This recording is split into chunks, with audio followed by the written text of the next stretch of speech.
views expressed in this podcast are for entertainment purposes only and do not reflect any affiliated organizations. Listener discretion is advised. Welcome to episode 20. We made it. Safe Words. We made it of the No Safe Words podcast. A milestone, right? We had a milestone. 20 in the books. It's been a journey, boys, and I'm enjoying every moment of it. Ups, downs, and differences and all. Thank you so much for joining in. Please like, subscribe, follow. It helps us continue to grow this. We want to input. We want to understand our followers and what they're liking from us, what they're not liking from us. So please do. We have a slew of topics, and we'll just jump right into our government and how they are doing or not doing right now. So, shutdowns looming, and I think it's technically shut down right now. I don't think it's looming. Yeah, it is shut down. But let first, before we get there, let's talk about the misconception. There's a misconception of the federal worker layoffs, which everyone didn't lose their job as of September 20. Well, they did, but this wasn't something that's new. This has been something that's been ongoing. So in the beginning of the year, they were told that their job was going to be let go, and they were given a package. They were able to choose whether they wanted to leave right then and there and take their package, or continue to work until the end of September and then take their package and move on. But they were told that their jobs were moving on. I think the corporate name for this is a hand raiser. So these are volunteers. Oh, yeah. These are volunteers who said, yes, give me the package. So they knew that this was coming. They had the ability to look for other means of work and or do whatever they wanted to do in the long term while still being able to continue having a job. The reason why I'm bringing this up is because the news media, this is the narrative thing that we like to talk about, has portrayed this like they were new layoffs, which in all actuality they are, because they just newly happened. But the misconception is these are brand new things that just happened, which is not fact, right? The fact is, like you said, hey, we'll take a package months ago and had the ability to work until this point while trying to find other means of work. Right. So Narrative Nancy is out there pushing narratives to make people believe that, oh my God, look what this mean man is doing. It's causing all of this problems and all of these things. The media is doing what the media does. And the thing that people seem to forget is it takes two to tango.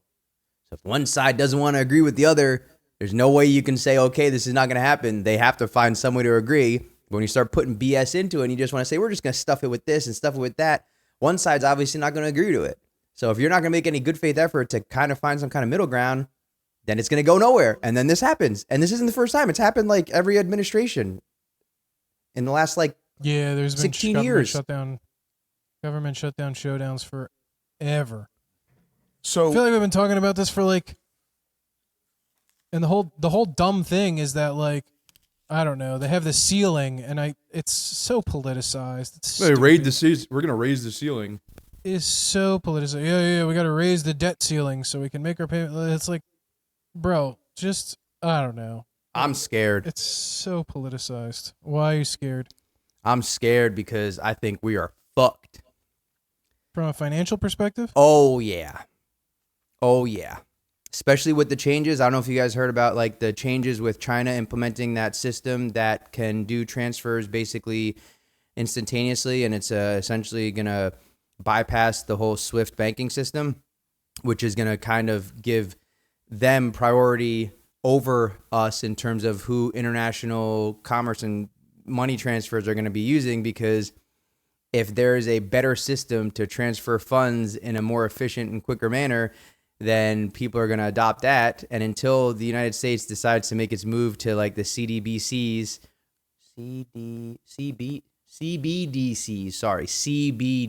central bank digital currencies, to facilitate their equivalent of whatever they're releasing over there for the financial transfers, the second that happens, we're cooked, because the value of the dollar is tied to the fact that it's a reserve currency, which is tied to the fact that it was the easiest currency to operate, and there was the biggest, most adopted system for transfers and funding and everything. And the second that gets shifted, then that means our dollar loses its value relative to other currencies, and then that means it becomes semi worthless. And then doesn't matter how much money you have if it's not worth anything.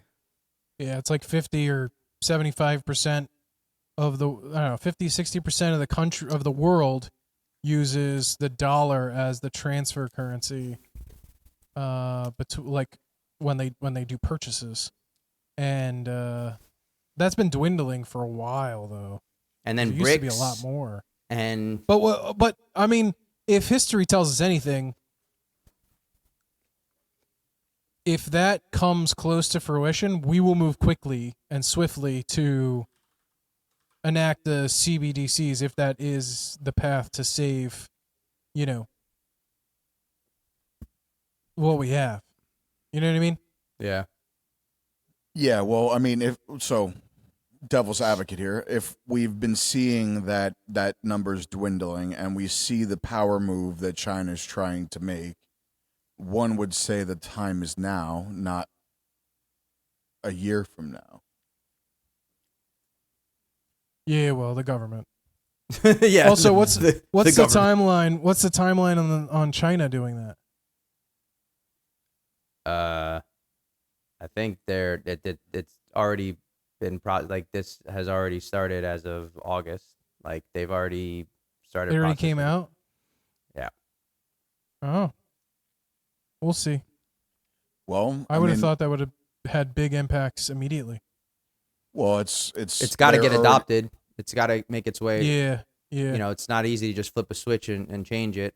I think the U.S. is looking at. They've been in the so. This is a big topic, and I'm not trying to switch the conversation to it, but it's something to think about because of all like the Bitcoin shenanigans. And first off, where Bitcoin came from, how it came about, why it came about, the way it's now been already adopted across all like major financial institutions, the fact that they have a secondary, they have dollars pegged to stablecoin alternative like the USDT or whatever it is, and a matter of finding a way to like link regular currency to digital currency. My other concern in as a result of that is it just leads to a 100% trackable system, and it's complete state surveillance in every aspect. Like it's basically the stepping stone to a China-like state where they control everything, and like it can tie to social credit scores, and you not have access to things unless you follow along the way that they want it to be done. And if it's tied to a digital currency, that ties into a system that can be controlled by external forces. Whereas cash, you can just have cash, walk around and pay cash. Like if it's all pegged and tied to a digital currency, government, regulators, whoever you want to call it, can control how and if you're able to use that currency. But I thought the big thing about Bitcoin was it's not trackable. It's bullshit. 100% bullshit. It's trackable. I mean, I don't know. I know that you're worried about this, Muhammad, but like, I'm not. I use my credit card for everything, so it's 100% trackable. It's not a matter of trackable. It's a matter of controlling whether you are allowed to or not. If you have opinions that are The government separate from, can send a subpoena to the judge and tell them to turn my money off. I know, but what I'm saying is it's much easier if it's tied directly to a system that's like that specifically.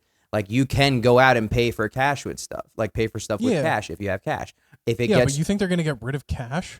Yeah, that's the direction things are going in, because cash doesn't. What value does cash have anyway as it is now? There's just too many. There's probably like tens of millions of Americans that are just like, nope, I'm going to keep using cash, and they're just going to make Americans. They're going to make some Americans turn towards cash when they make that change. If that's the but part of this argument here's the fix: we don't accept cash anymore.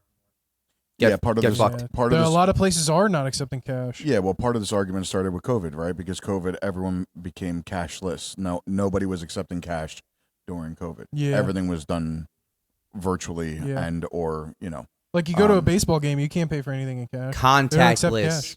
Tap your card. Yeah, I don't know. It just it that's what I do everywhere. I actually don't even tap my card. I tap my phone. the bigger point is not so much the controlling the spending. It's the fact that if you have an opinion that is directly not in alignment with whoever is in power at the time, you can then be censored or controlled as a direct result of that if it's tied into a system where government controls your money. If it's a digital system, Yeah. I can just flip the switch. Perfect example, Tesla. You don't own the car. You're licensing out the car. If you they disabled some dude's car because he had a YouTube channel on repairing it and he modified his car or did whatever, and they locked out the car because you don't own the car. You're licensing the software. So Is that obviously it's a legal? little, huh? Is that legal?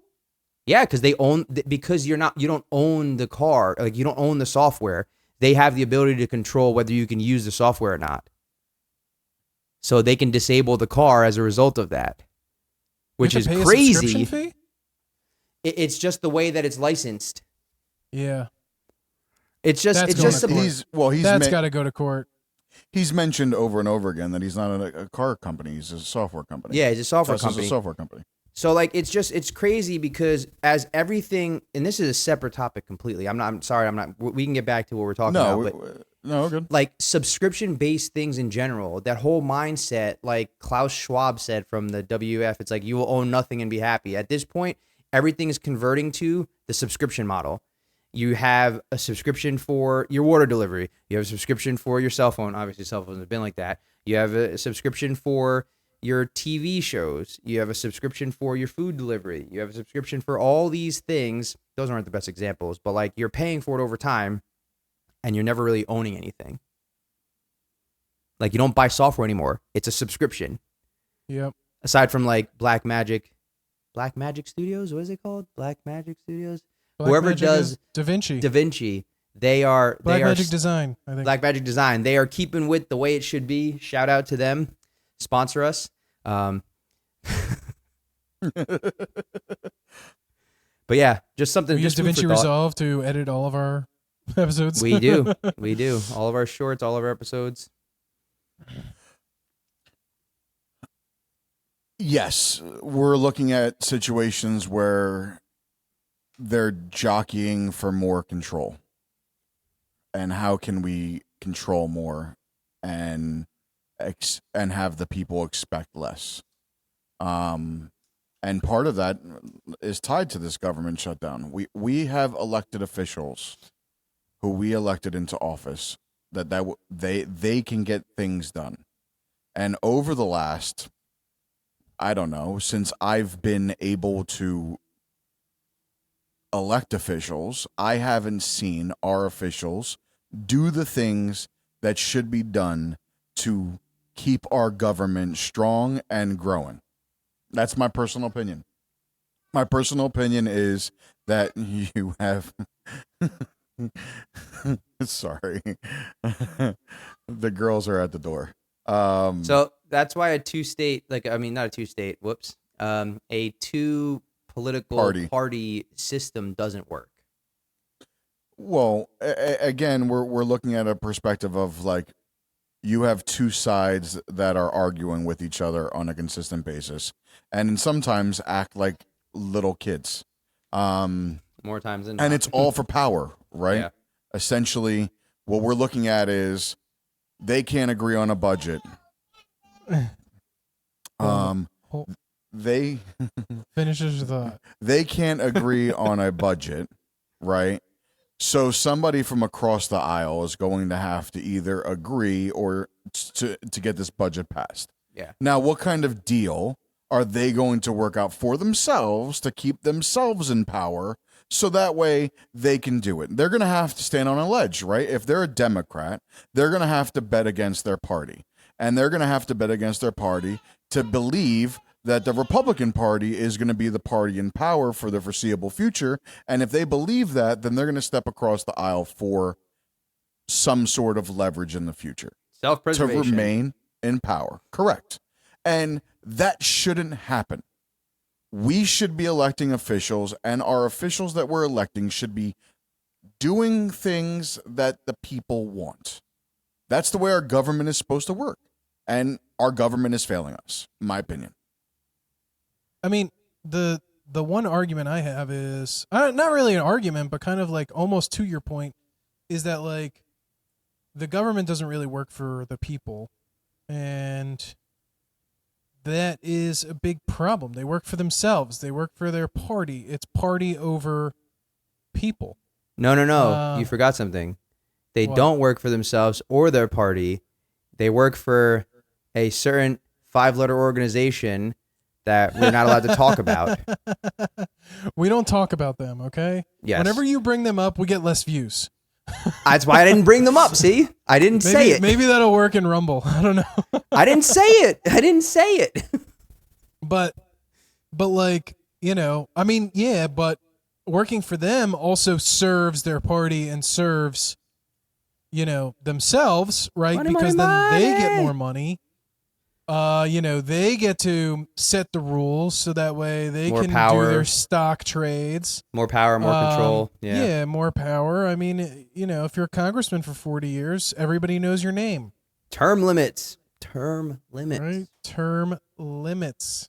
Well, I've had this argument with other people about term No limits. And they trading. say, like, there should be no reason. Like, all right, if you go from mayor to governor to Senate, Congress, work your way up, obviously that's one way to do it, but it's still term limits in the role that you're being elected to. Yeah. Right? It's hard to fathom. And this is where like my argument lies. And for anyone against term limits, I want to hear that argument because none of the people that I've had conversations with can articulate an argument to me that is valid for no term limits. Yeah. Like if someone is in office for 40 years and as an elected official, it's hard to believe that they're not making, even if the backdoor deals are 100% legal, they're still making deals to keep them in office, which should be illegal. But there's loopholes, right? And this is where the problem lies. If somebody's been in office for 40 years, how are you going to get them out of office, right?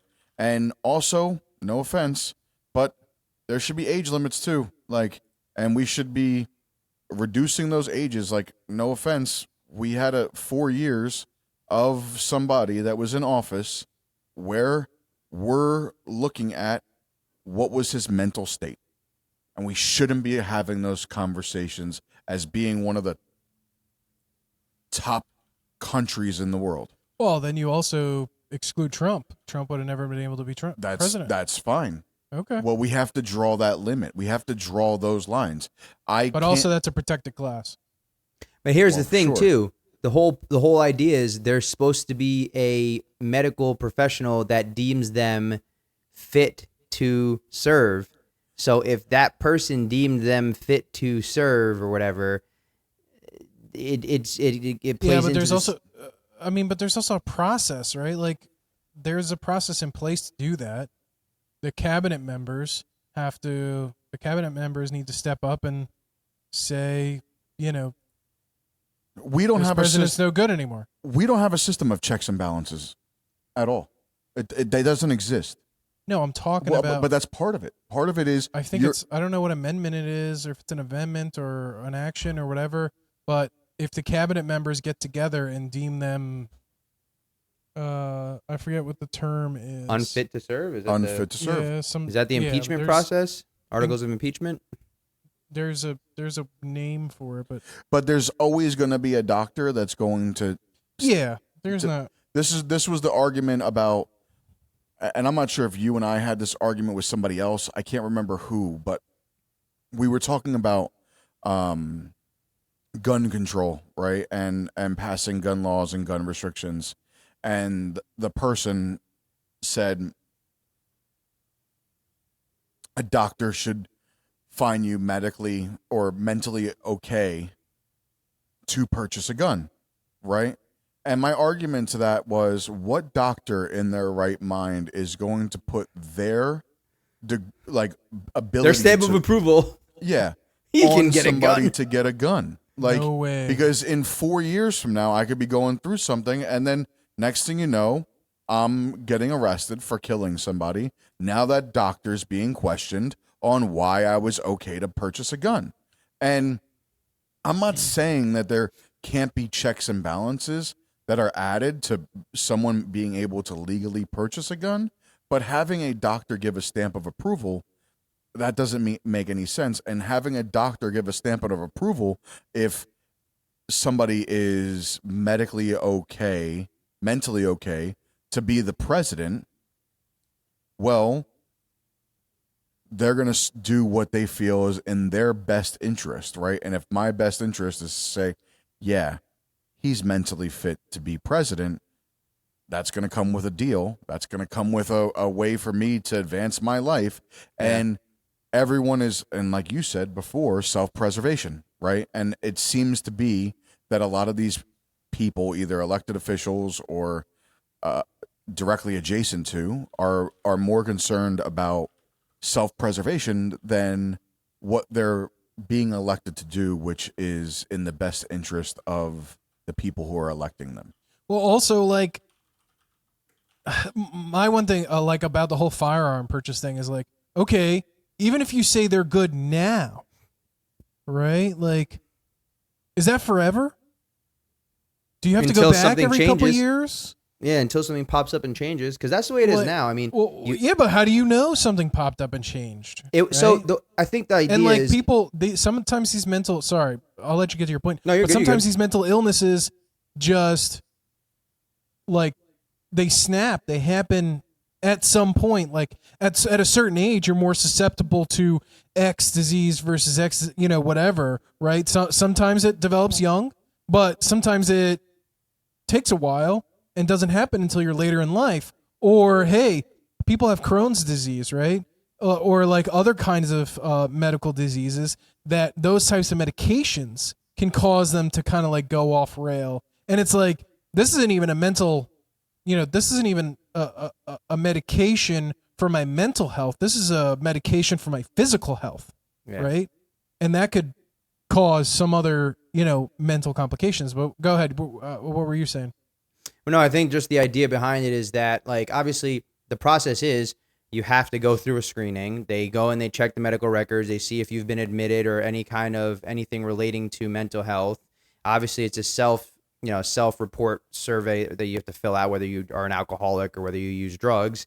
And then the idea is that if anything substantial was to happen, it would be recorded somehow. So, like, if you were to go to the doctor, and that's why they ask you when you go to the doctor, like, oh, have you had any thoughts of suicide, any kind of bad stuff, or you're feeling a certain way? That all gets tracked. That all gets put on your record. That all gets put into the medical record system. So, those kind of things, they're thinking if something bad enough happens, it'll get documented. And then if it gets documented, it'll be in in your records in the system.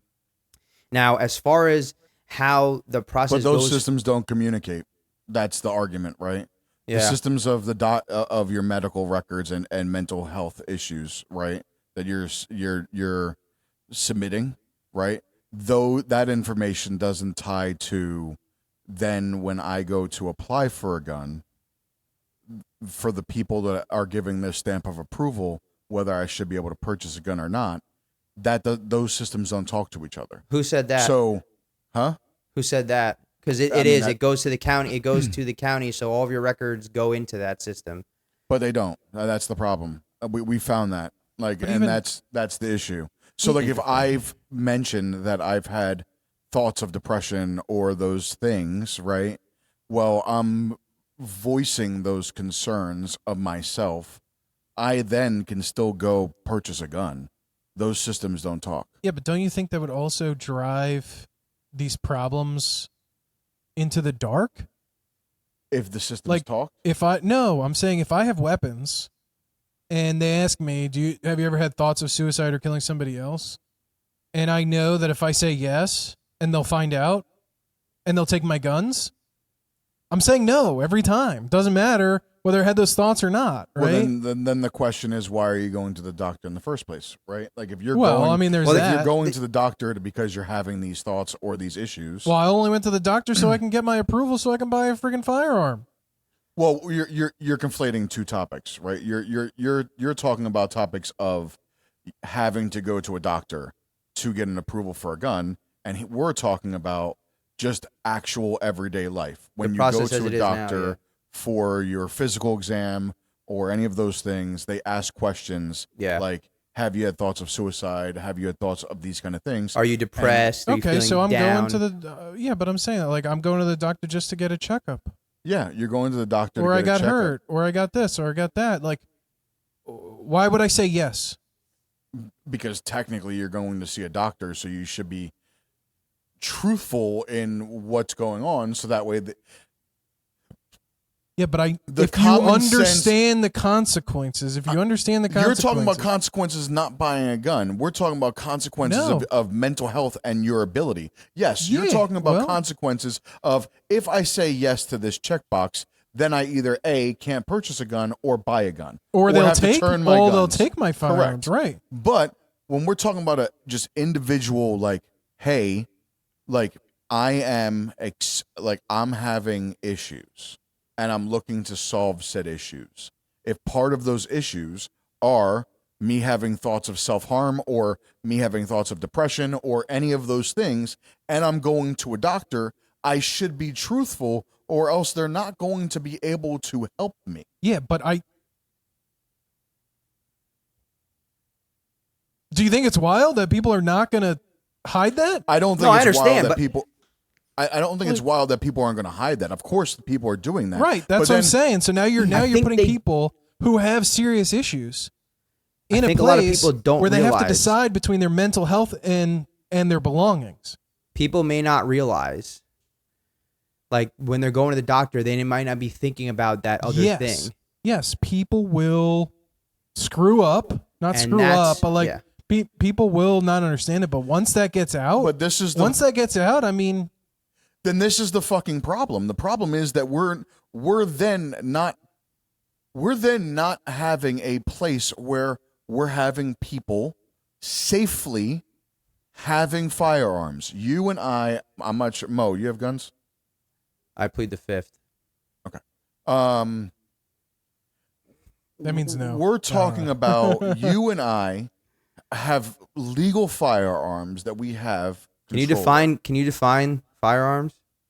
Who's this we? Who's this we stuff? Oh, I don't have this anything. French. Now I'm speaking French. Parlez-vous Oui. français? Oui, oui. No. I would like to, if we're going to legally have firearms and have the right to Second Amendment, right? Like, we should also be practicing laws of proper gun control and gun etiquette. And I understand not everyone is going to be truthful to these matters, and not everyone has proper gun control and gun safety. We know that. But these kind of things should be pushed more so that way we could possibly prevent some of these issues. And instead of just making guns the bad guy, right? If we truly adopt guns as a society, right, then we're going to also adopt proper gun etiquette and safety. So it sounds like you're advocating for medical clearance to purchase a firearm. I'm not advocating for that because I also it sounds said like it. no. I've also clearly said no doctor is going to give a stamp of approval to clear guns. What I am advocating for is if people do own guns and they are experiencing mental issues, then that they should be properly handing in their guns. Whoa. Because Interesting. that is proper gun safety. Whoa. Well, you can say whoa, but you as a gun owner should think about, hey, do I want Tom, who is going through a psychotic breakdown, to... Yeah, I was having trouble with that word. Jesus Christmas. Christmas Culture Club, or whatever. Christmas Adventures Club. Christmas Adventure. We need the Christmas Adventures Club to get rid of that, Tom. Yeah. Do I want Tom, who is going through whatever he's going through, to still be able to have his guns while he's trying to work out whatever he's going through mentally. No, I don't want him to have that. Just like I don't want somebody who is illegally purchasing firearms to have firearms. I think two things can be true. Sounds like you're advocating. Okay. The point that you made For this before, clearance. or the point that you brought up, or the point that you're getting at is the bigger concern around the guns and all that stuff is the fact that it's not so much the people that are following and doing everything the way they're supposed to, because those are going to be the ones that are honest and more likely to follow or not be a problem. It's the ones that are getting them the other way, which none of these gun control things are going to make a difference for. Correct. I understand that. And that's the bigger problem. For instance, 2 years ago, right, there were 500 homicides in Philadelphia, right? Well, I would go out on a limb here and say probably 90% of them were done with illegally purchased firearms, right? They weren't purchased by legal firearms and being able to commit crime on the street. But in the same token, we're seeing these issues of Charlie Kirk, of the ICE agent, of the mass school shootings. All of these things are done by unwell people, and they're purchasing firearms. So Yeah, but they were brainwashed. oh, They were agents of the Our- unseen hand. oh, Dare we say? oh, nice segue. So that brings another topic into hand, right? Where no pun intended, or pun intended. MK Ultra. That's Right. right. Dare we say mind control? We know that MK Ultra was done by the CIA in the 1950s, right? And it was their way of creating a way of manipulating someone, whether that be through hypnosis or drugs, to be able to manipulate someone to do something that they... Or some combination of the two? Yes. Was that the original end goal, or was it just like, hey, what are these? Their end goal was to be able We're to not condoning control... the use of illegal substances in any way, shape, or form. Well, one of the big reasons why we know that this was done illegal or without people's consent is, I believe his name is Frank Olson, right? He was in the Army, Fort Detrick, if my memory serves me correctly. He was tied to this MK Ultra plan. He was drugged with LSD without any knowledge of that. And his family started seeing him become extremely paranoid, having these different psychotic breaks. And then all of a sudden, he jumped out of a hotel in New York, if I I'm think not so. mistaken. That sounds right. And later evidence with the second autopsy in the 90s say that there could be evidence stating that he was pushed out of a window because he knew too much. And we know that the CIA illegally drugged him without his consent or knowledge with LSD. So MK Ultra was I don't know what I'm trying to say, but it was from the 1950s to the 1970s. It was in process, and then it became into light in the 1970s and deemed unhumane, if I'm not mistaken, and it was shut down. Well, they deemed it in 1953. They deemed it inhumane, and then they continued the program until the 70s, and then it came out that they were still continuing the program. Of course, this is CIA, which, 75% of what the CIA does is probably not legal in some way, shape, or form anyway. Not to get on the CIA's case, but most of it... I don't want to be on a watch list. This is his thoughts. Most of it is... His thoughts. Most of it is for the benefit of our country. I mean, I hope, I hope that's the case, but... their means of going about it is questionable. This is what it says. So the goals were to develop truth serums. Okay. Truth serums for interrogations. Explore instead of waterboarding. Yeah. Yeah. Let's just pump them full of this drug, and they'll tell us what we need to know instead of waterboarding. Well, when they got it shut down, they had to. I thought Then go lithium was back to good for waterboarding. that. Then they had to go back to waterboarding. Explore behavioral modification and ways to break or control a person's will. Investigate whether substances like LSD or hypnosis, sensory deprivation, and even electric shock could reprogram or disorient subjects. And test methods of covert dosing, administering substances without a subject's knowledge to observe unfiltered effects. So being able to, maybe have Control. a Manchurian candidate. Yep. I just The funny sent. thing about the, I'm sorry. I just sent a PDF link from the CIA.gov website to the chat here, basically going over. It was a 60-minute segment, and it was essentially the document going over what they spoke about during that 60-minute segment, which was approved for release by the CIA. So that's the stuff that they want you to know. That's and it's so just think about it. If that's what they're allowing to be shared, it's from 1984. What's unshared? Yeah, what's So, unshared? We don't want to know. MK Ultra is an interesting just topic, right? Because then that ties to a bunch of, hey, did this really stop in the 1970s, or did they just come up with a new name? Did they have? Well, they just other stopped sort of- testing, They, Oh, yeah. Now all the things that they developed, they could apply. Yeah. Well, part of what they could have applied is how these algorithms can change people's points of views, right? One Yeah. can say that these algorithms that are happening today have some sort of brainwash ability. Did Well, you have guys? also- Go ahead.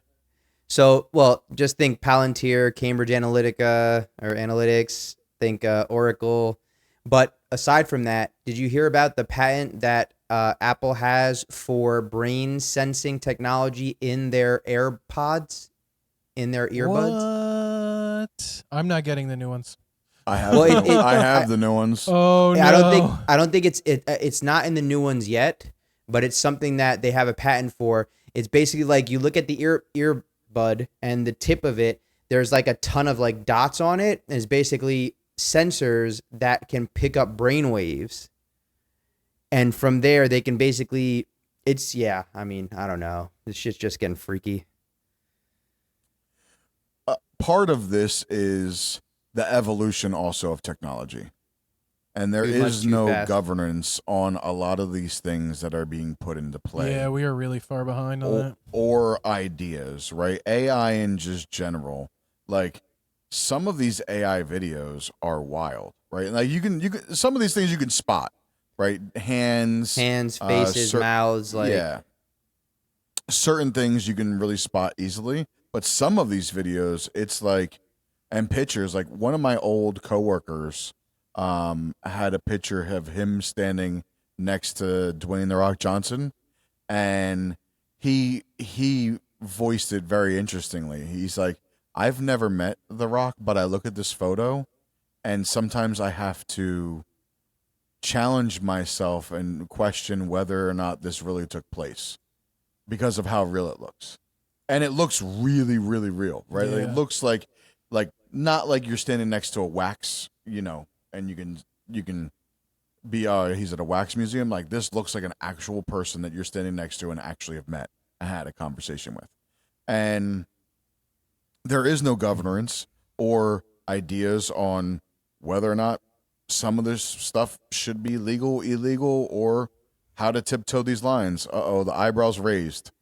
I mean, we are now we're not even cooked. We are burnt to a crisp. We were cooked before because this stuff has been like on a more crude level, editing videos and stuff and what gets shown to the public and what is actual real has been going on for a very long time. Yeah, the deep We're fake talking videos. we're talking 20 over Can't believe 20 you said years that. now. Over 20 years now that stuff's been going on. Yeah. So what we're seeing today, what does this look like 10 years from now? Are you going to be able to decipher reality? I think, don't know, man. There's people who say by 2030, like super intelligence will exist. I think they're even saying before then. But either Those are way, conservative estimates. either the way, we won't know what we're looking at is real by the beginning of next year. At the rate it's going now, Sora 2 being released, the video that it can generate literally I can take you guys, put it into Sora 2 and have you say whatever I want and it be a video of you guys doing whatever I want you to do, looking as real as can be without any way to tell that it's not you. And you can have ChatGPT write the script and well, you can tell, right? By taking the actual video and then running it through to see if it's been AI or not. But the common person who is just looking at something online is going to and that's the problem with the internet, right? Like we've seen this over the last 20 years. How many times have either one of you saw a post of someone saying RIP to a famous person who didn't die? They just saw it online and took it as truth. So they just, oh my God, I can't believe so-and-so passed away, right? This has been ongoing where no one is fact-checking anything. Just, we're taking this as truth. And on to the next thing. And then on to the next thing. I actually haven't doom scrolled in like 2 weeks. Nice. I wasn't talking about doom scrolling. I was just talking about it, like. I'm talking about like a post. Like I haven't looked at posts and for a substantial amount of time in a long time, a couple weeks. For a substantial amount of time for a long time. Like looking at posts for a substantial amount of time. Got it. For a long time. Got it. Yeah. I was like, that's the same that was thing. a head twister. Yeah, it did. That's the same thing. A substantial amount of No, time. but I mean, like, I don't know. I mean, I don't. The RIP stuff, I never really looked at that stuff. I don't know. I don't think I've ever had that experience. So You've never seen someone say RIP. I know, I'm calling BS. no, I don't Like think there's I have. somebody that's been on your feed that said RIP to somebody that's still alive. I don't think so. Okay. But to the point that you make, it's the same. Like the way technology is spread so much faster now, and to your point that you just made, when someone sees something, and the expectation now is people are just going to see what they see online and take it at face value. It ties into like the risks of doing things or putting yourself out there, and then all it takes is one person to basically, like, if a news story comes out that says you did something, you did a crime, like you committed a crime or you did something, first thing people are going to believe, they're just going to believe whatever they see because it came out, and then it's going to be more likely that you're guilty until innocent versus innocent until guilty. Yeah, we've had that argument here on several times. Like, is there a way plays to into have that fair trial now? Like, is there a way? It all plays into it because people are going to take their first impression of something, and if the first story they see is about like all these things is the reason why you did something or didn't do something, it's then that much less likely that they're going to look at it from a objective viewpoint and look at the facts and decide, okay, no, this person didn't do it or this person is not guilty or whatever. Right. Just like the moon landing. Like, obviously, I'm always going to believe that we didn't land on the moon. Like, I don't care what you tell me. We never got there. We're never there. Oh my God. Aliens are real. 9/11 never aliens are happened. real. I don't know if aliens are All right, visiting 9/11 us, never happened. but aliens are actually real. The video was doctored. You mean 9/11 was an inside job, not 9/11 ever happened? So here's a hot Those take. towers fell. The towers fell, but here's a hot take. There were no planes that hit the towers. No way. There were explosions. I And the watched video it footage live was on TV. edited. No, I know somebody that saw Live? it. No, edited. I know. Live? I know somebody that saw Edited. My There's no way dad's- There's no way the nose of that plane made it out the other side of the It didn't- tower. In the it didn't video, make it out the other side. in the video, it shows the nose of the plane coming out the other side of the tower. Go back and watch. Go watch. My dad saw the planes go into the towers. Go watch. So wait, I'm like the question. I hear what you're saying, and I'm like, I'm not like we can have this conversation because this is an interesting one. But like the people that have actually seen it or saw it happen, what do you say to those people? You're going off of the same concept you had about the fact that getting people to not believe something happened. It's the same concept, but in reverse. If the story comes out and someone says, "Oh, look, a plane hit the tower," and they weren't watching it, if you don't have any firsthand accounts or firsthand video accounts of it, But there were firsthand accounts. I think of I it. figured it out. I think I figured it out. Those explosions contained an aerosolized LSD deuce. everybody Bring it back imagine to they MK saw Ultra, planes. Yeah, I want to have this. Or they doped the water in New York, and New York famously has good water to drink, like That's tap water. Yeah. It's rated the best in the country. It's the best in the country. It's filled with That's why all the bagels are so good. It's filled with all the antidepressants pizza. that get pissed down the drain. So we're gonna have a 9/11 conspiracy theory, and this can be in it. But going back to MK Ultra, part of like the interesting part of MK Ultra, right, is there's so many things that are because MK Ultra. If you want to sum it up in a small, bite-sized manner, it's about brain control, right? Mind control of another human being and getting them to do something that they do or don't want to do, right?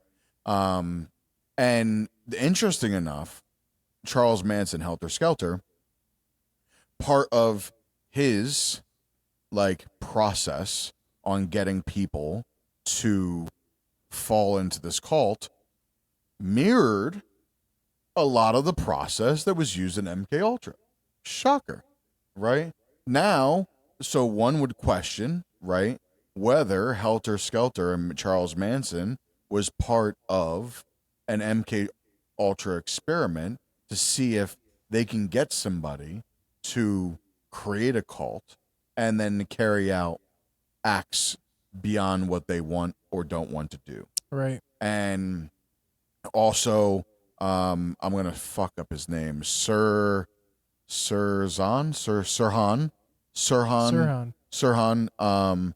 has no recollection of ever shooting. Now, he could be lying, right? But has no recollection of assassinating, no idea why he would do that at all.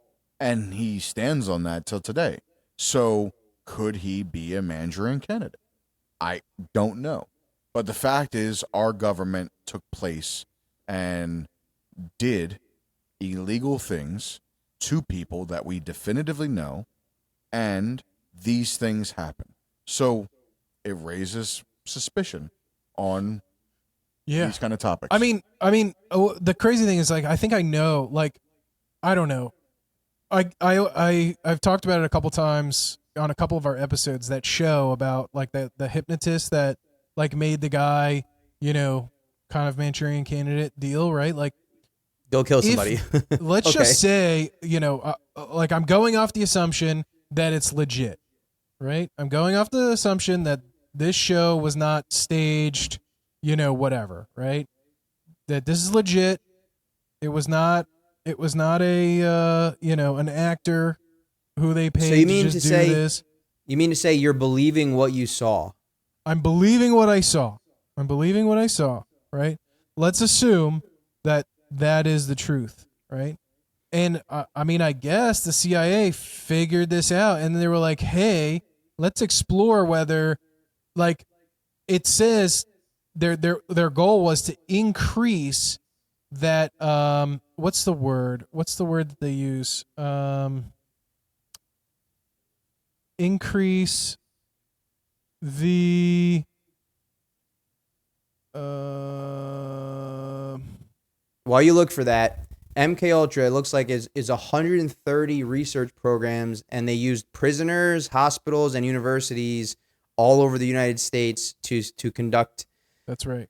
Their studies, and military facilities. Which that in itself is just wild, because people didn't know, like, they had no clue what was being done to them. So with that being the case, it could be anybody, anywhere, that could have had programming embedded into their brains from whatever the process was. And then to the point of Manchurian Candidate, all it takes is hearing one coded line of whatever. That's right. And it basically triggers whatever that is. And now they're programmed to go do something. Right. I think it's suggestivity. And we also suggestivity, I think, is the word. So what my point was, the whole idea was to use these substances to increase that suggestivity. Now, look, when that hypnotist started, he started with a room of like 250 people. And he had to come down to one person out of that 250 people. He had to find that one person. Now, who's to say we couldn't, mold the mind with mind-altering substances, what the definition of drugs are, mind-altering substance, to increase that level of suggestivity such that it works 50% of the time. 1 out of 250, let's just say it works 1 out of 10 times, right? Now you've increased your pool of people. Out of 250 random people, you can get 25 people to do this versus 1 out of 250 people. Now, what happens if you create a profile online and you put suggestive material out there that goes against the grains in some aspect? Let's just use Charlie Kirk, for instance, and show all of the snippets of how Charlie Kirk said something that wasn't popular in a lot of people's beliefs, and continue to push that narrative. Well, it's easy to see who's more suggestive than others, because you're going to see multiple people making comments, egregious comments, and consistently, right, interacting with your posts. Now you're seeing that this person can be suggestive to the material that you're doing. So now maybe I can manipulate them to do something that they don't necessarily want to do. Well, this is a just crazy thought. That's not a crazy thought. Like, look at Karl Marx's work, right? What was number one? Control the media, right? Yeah. Like, they already knew. We have already known. I don't know if they studied it. I haven't looked to see if there's any studies, but they already know if you control the narrative, you control the masses, right? And now at this point in time, what's the quote though? I'm gonna get it. Something along the lines of, no, continue what you're saying, because I want to get this quote exactly. You control the narrative, you control the masses, and now we're at a point where everybody's seeing it even more, right? He who controls the media controls the mind. Yeah, he who controls the media controls the mind. There you go.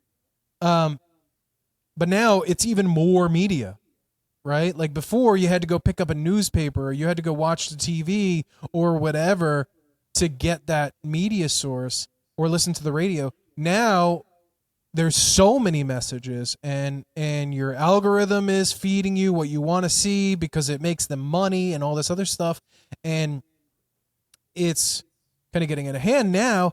Why don't you try and tie that into the legalization of certain green substances? Marijuana. Now people are using mood-altering, mind-altering substances, and they're getting this programming through social media. I mean, an uninformed majority will always lose the battle of information against an informed minority. That's right. That's why that game. What's that game? Werewolf. Werewolf. That's why that game is so powerful, and that's why 100% of the time the werewolves can win, and they can manipulate the people to turn on the other ones, and basically a vast majority of the time. I've lost. I love Secret Hitler. By the way, Secret Hitler is amazing. We should have a game What's night playing that? Secret Hitler. What a terrible game. Secret Hitler is like a... Bro, are you even allowed to play that game? Bro, the fun... Yo, the first time this dude played the game, first of all, if none of you all knew, this guy is Jewish, his entire family is Jewish. The first time he played Secret Hitler... Not my entire family, but yes. My dad's side of the family is all Jewish. The family he spends most of his time with, all Jewish. And the first time he plays the game was with the Jewish side of his family. The whole, 12 people. They're all like, let's play Secret Hitler. Bro, it was is, like, what it the- is an amazing game. It What is the so hell? good. So essentially, it depends on how many people you have, but everyone gets a little envelope of like your identity, and you're either liberal or fascist, right? And out of They're both the Nazis. fascists, one of them is Hitler. So in the very beginning of the game, everyone shuts their eyes. But was Hitler a And- fascist? Well, Anyway, sorry. Yes. I'm He missing the point. Go ahead. created Fascism. So the person like leading the game will say, "All right, all fascists open their eyes," and they look at each other, right? So the fascists know who the liberals are and know who the fascists are. Then everyone closes their eyes again, and they say, "The fascists, put your thumbs up in the air." Hitler, open your eyes. So now Hitler knows who all the fascists are, knows who all the liberals are. The premise of the game is for the fascists to elect Hitler into office, and the liberals have to pass laws to prevent or to find who Hitler is, right? And it's all like every round a chancellor selected and this and that, and it's a really, really fun Who game. came up with this game? I don't know, maybe a Jew. Jews. I was gonna say it's gotta be. It's gotta be. It's gotta be. Goodness But it's a great game, gracious. and I want to play it with a whole bunch of people. So there's that. But back on MK Ultra. So it's just intriguing, right? Because we're seeing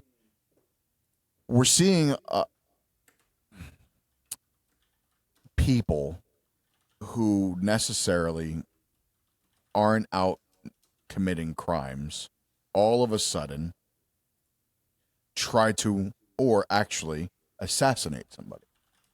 And it raises like why?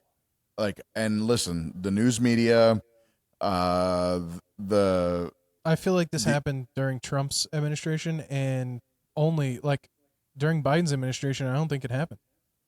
well, Not as often. what do you mean by that? Well, is there a correlation?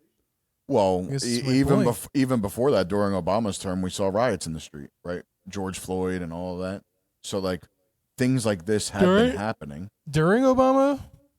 That was Uh, during what was happened during Biden. Obama? Where there Or no, was that no? That was Baltimore- during it was Trump. right after Trump. during Obama. What happened where Baltimore is being burned to the ground? Something happened where Baltimore is being burned to the ground during Obama's presidency. I don't remember that. I don't know. And listen, like, hey, Trump is a polarizing figure. You either I know what it is. It's because during Obama or Biden's presidency, Republicans weren't happy with it, but they weren't going out and causing mass havoc and doing crazy shit. But then when Trump was in office, the Seattle. huh? Seattle had their like no law zone. Yeah, When- that's different. I feel like That was all Antifa and like that was all like liberal, progressive, Antifa crazy. doesn't exist. Antifa doesn't exist anymore because they're now terrorists. But either way, it looks like the correlation is when a Republican was in office, shit went crazy outside of office because the I guess the Democrats or liberal people or whatever lose their mind and they protest and do all this crazy stuff. But then when Democrats are in office, Republicans or conservative people kind of just keep their head down and focus on getting shit done and avoiding any kind of problems. Oh, okay. That's interesting. That's a way to tie it up Okay. in a nice little bow. The Democrats should be more like Republicans, just put their head down and get shit done. Pretty much. Stop causing so much fucking panic and mayhem and craziness. Well, I mean, it's easy. It's easy to do this when like the media is sitting there and saying Trump is a Nazi, right? Because everyone. But even so, those people are more manipulatable than, or more manipulable, more easily manipulated, manipulative.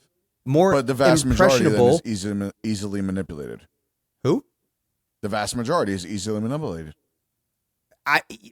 Okay, but you don't see it coming from the other side is what I'm getting at. Like, But you do don't see it coming from the other side because there are issues where there are really crazy rights.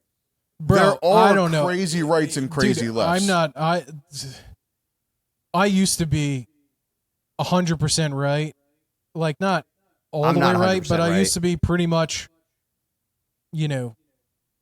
conservative. But like, I don't know, man. After the stuff I've seen over the last 10 years, I'm just like, everything's just shifting so far. Everything's I'm like so far I'm not away even from central. interested. I'm not even interested. It's just like it's so Polarizing. if you watch the right news, then it's a fabrication of the story. If you watch the left news, it's a fabrication of the story. Like none of it is the truth.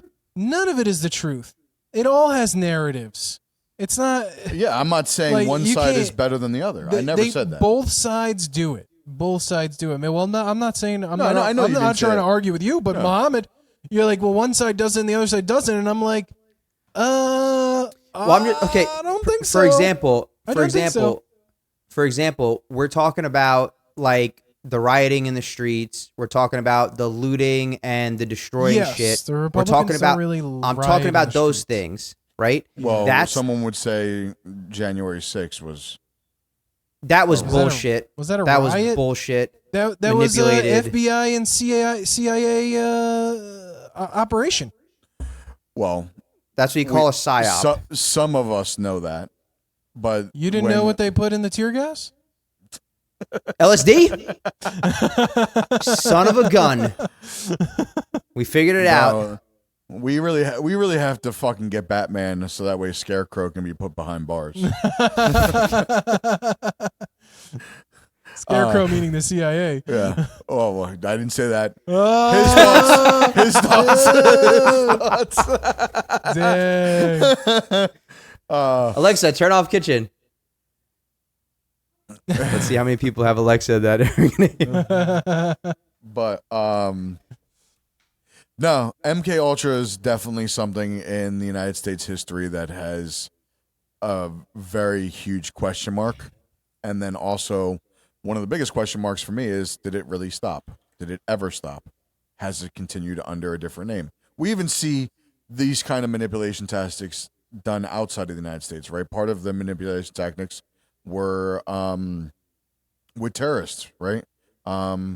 And how they are able to get people to follow their regime and be able to think it's okay to kill people that are not part of the direction that they want to move. And we also see this with religions, right? And weaponizing religion. Like all of these things we've seen where people are able to manipulate people into doing things that they do or don't want to do. Just drink the Kool-Aid, bro. Like kind of like what's happening in the Middle East right now, right? Like kind of like what's happening in that certain area that we don't talk about. I mean, listen. It's about religion. Yes. Yes and no. But yes. I know it's more complicated than Yes that. and no, but yes. Yes and no, but yes, but also no, and a little bit more yes and no, maybe. But still same. What I But want still to say same is but this. different. Same, but different. But still same. What I want to say is this. This is what I want to say. Why can't we just all get along? Jews are not the same as Netanyahu. And the That thing. correlation That's what we're talking the about. correlation between the two, some people who are educated can differentiate. Yeah. The problem with when you look at everything that's being posted on the media, they lump everything together, and then the Jews are bad, and they have horns, and they're out to kill everybody, and they want all of the money, and they want all of the control, and that's not Jews. That's a certain subset of Jews. That's like me saying any Catholic priest touches little boys. There's a good chance they do, but And I'm not saying. I'm just kidding. I'm just Yes. kidding. Sure. Yes, Hey, but you like- don't want to be on the Catholic Church's wrong side. Yeah. Listen, it wasn't me. I'm not sure who's more powerful, them or them. The Vatican, them or them. But Same, yeah, but different, it's the same, But still same. but still It's same. it's the same concept. It's like it's the Jews saying all Germany are Nazis. They don't say that because they know they don't believe that. It was a portion of the people that live there that followed a direction. And So here's a question. Wait, hold on 1 second. Sorry. It's the same thing with the far left people or even left people saying that Republicans are Nazis or they only think about the rich. That's not a factual statement. Now, could there be a portion of Republicans that are like that? Sure, but Even so, this it's a small minority. jumbling of all of one thing to make one thing, it doesn't exist. Generalizations are bad. In other words, Yes. generalizations are bad. That's the word I was looking for. I just couldn't think of it. Generalizations, and that's the problem, is everything is generalized, everything is labeled, everything is black and white. There's no more understanding of a gray area. There's no more nuance to things. If you're conservative, you're right wing. If you're a liberal, you're far crazy left wing. Like, that's it. Yeah, That's what everyone calls. you want women, you want men in women's sports. Yeah, like, well, I mean, Not all Democrats all want people women. do, Yeah, right? that's what I'm saying. So I think that's I think there's like a vast majority of Americans. And that's who are that's a generalization. and There's not. that's that are- and that's one of no, those things I'm that were saying- skewed. I think they have done surveys where the vast majority of Americans, not surveys, polls, where the vast majority of Americans do not agree with men in women's sports. Right. I Yeah, think it's like because- 80%. Because they have a brain and realize different yeah. things are not the same. Yep. And one can inflict way more damage and is faster, stronger, whatever. On I mean, both ways on are damaging. average. But Yeah. and I believe in that. But are we damaging a few individuals, for the sake of the whole, or are we damaging the whole for the sake of a few individuals? so the You question really I had look like before. Pereira there. Yeah, you look like Pereira. Pereira did that. Of course he did. Reverse. Of course he did. Yeah. So let's backtrack. The question is, do I believe that it was 6 million or 280,000, which is newly documented, that happened in the Holocaust? Whoa. Yeah. So this could be a conspiracy theory that we touch on another time. Not a conspiracy theory. Whoa. It is a conspiracy theory. It's a conspiracy theory because there's this is Whoa. This is- what? yeah. This is I thought it was another- 8 million. 6 million is what was documented. This is what And that was under. this is a way to get people to not like the Jewish people. And Do you that's this is so. I mean, what you're saying is that this is. I mean, these are Holocaust deniers. some No. people say that's let's I mean, some people are let's lay deniers. this all out here. There are Holocaust deniers that don't believe the Holocaust happened. Then there are Holocaust that people believe that a Holocaust happened, but are nowhere near the amount of what people say. Right? Initial estimates were 6 million, and people are now pushing under 500,000. The documented number is 280. And that 6 million Documented by number. who? Well, first off, you don't see any living people or any of the documentation of anybody with the barcode going or with a tattoo going over 6 digits. So that in itself would make it really hard to believe that there was any number higher than in the millions, because there would be some sort of documentation somewhere, a picture or something of someone with a number higher. Other than someone that number's and that this is why it's a conspiracy theory, because that number's wrong. Because there is more than 6 digits. 100%. Okay. So there's that. But we can dive. It's just a question, It's a we could deep dive that. it's a topic that I'm down pops to up. deep dive the Holocaust if we want to deep dive the Holocaust. But maybe we could do that episode 25. All right. We'll see how the numbers go between now and then. Give us some time to rebound. There are 220,000 Jewish Holocaust survivors currently still worldwide. Based on what? Based on reporting from Global Demographic. Yeah, I mean this is why the internet is bad, because this is another reason we've entered another round of let's hate the Jews. That's essentially where we are right now. When did the first round end? The first It never round did. Well, yeah, I don't think it's. I think it's been the same round. No, and forever almost. The Jewish community was accepted, and a lot more accepted after World War II, and it started becoming more accepted. And now we're entering in a wave of propaganda which labels the Jewish people to just do bad, fucked up shit. And that I don't. liars. It's not labels the Jewish people as a whole to. But to the do problem fucked up is shit. they are that this is the generalization That's the topic. narrative. Yeah. So when we push the narrative of whatever we're trying to say, Yeah. it's not like they don't Jewish say people are some bad. Jewish people, they just say Jews. Yeah, I see what you're. So then what happens is then the vast majority, instead of doing their homework, they just say all Jewish people are bad. They have horns. They're out for money. They don't care about anyone else. And here's where we are. And that's not the truth.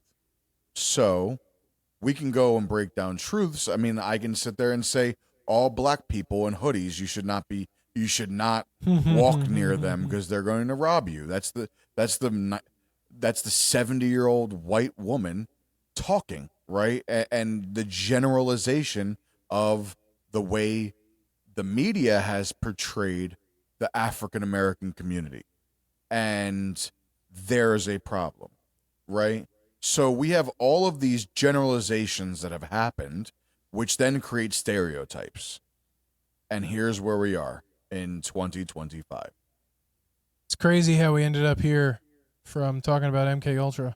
Well, but all of it can be tied to MK Ultra because MK Ultra is manipulation. It's the way to manipulate somebody, whether that be through hypnosis, drugs, but it's all about mind control.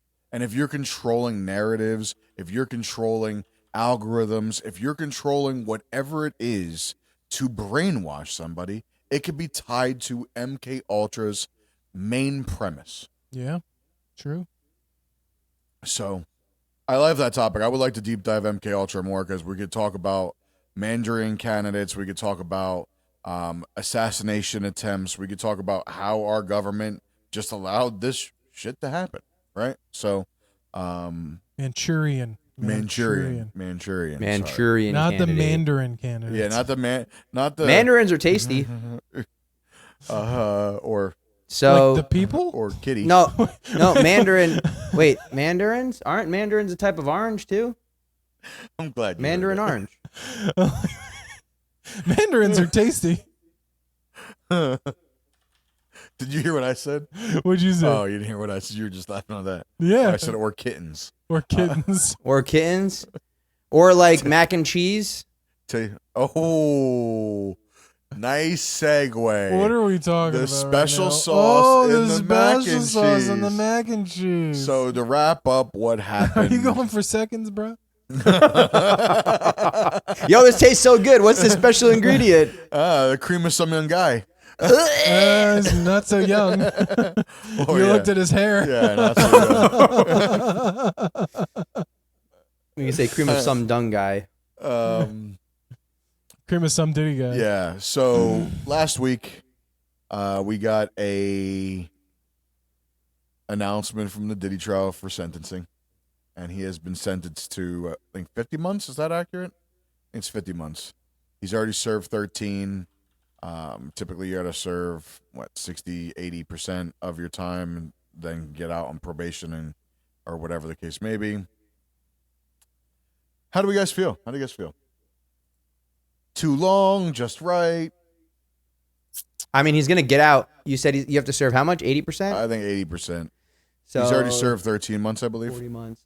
So he's gonna be in for about 4 years. Well, he's gonna be in for probably around 4 years, depending on maybe a little bit less than 4 years. No, it's gonna be less than 4 years. It's gonna be 3 years under. He got sentenced to 4 years and 6 months. It's 50 months. So yeah, it's 4 years and 2 months. 4 years and 2 months. And he served. So he'll be 13 in for so 2 more he has years, 3 more years. He has 37 more months to go. Yeah, but federal under good conduct, federal will let you out 60%. That's what I thought it was. 60%. After having served 60%. Do we feel, instead of us talking about how long he's going to do we feel that the 50 months sentencing is just or unjust? 85% of their sentence. Yeah. I They think serve 85. he should have got 10 years. Based on what? Because we're talking about what he got sentenced for. What did he get sentenced for specifically? Prostitution. Isn't it? Wasn't it cross borders too? There was no traffic. It's just prostitution. Well, that's what makes it federal. That's what makes it federal. Got it. It was guilty for transportation. Can you look up what he got sentenced for? Yeah, I'm Let's doing have it now. Transportation for the purpose of prostitution. Let's have a.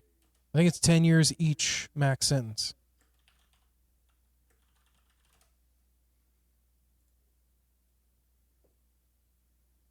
Live update.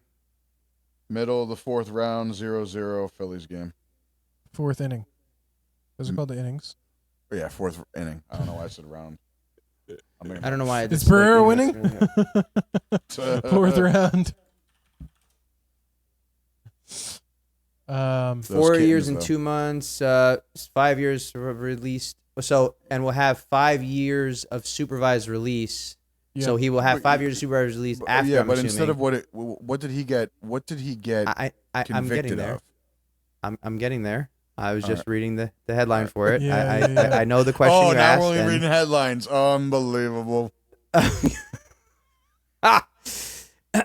So he was convicted of transporting individuals for prostitution, and he was acquitted of the more serious charges like sex trafficking, racketeering, conspiracy, and So he was found guilty on the list. sentenced. I mean, he was convicted of prostitution. Transporting individuals for prostitution. So prostitution.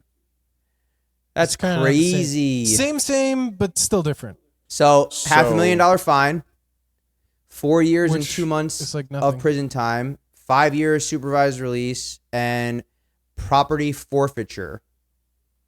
So interesting. How do you guys feel? You said he should serve 10 years. Yeah. Okay. The precedence of this has been less. Far less. Like, people have been convicted before Diddy were sentenced to far shorter sentences. That's not the truth. That is the Because- truth. No, it's not the truth. That is the truth. That's not the truth. Okay, look it up. But the is reason the why it's truth. not the truth is because the way a prosecution works and the way it handles is they have to back up with substantial evidence of similar crimes to show a just sentencing.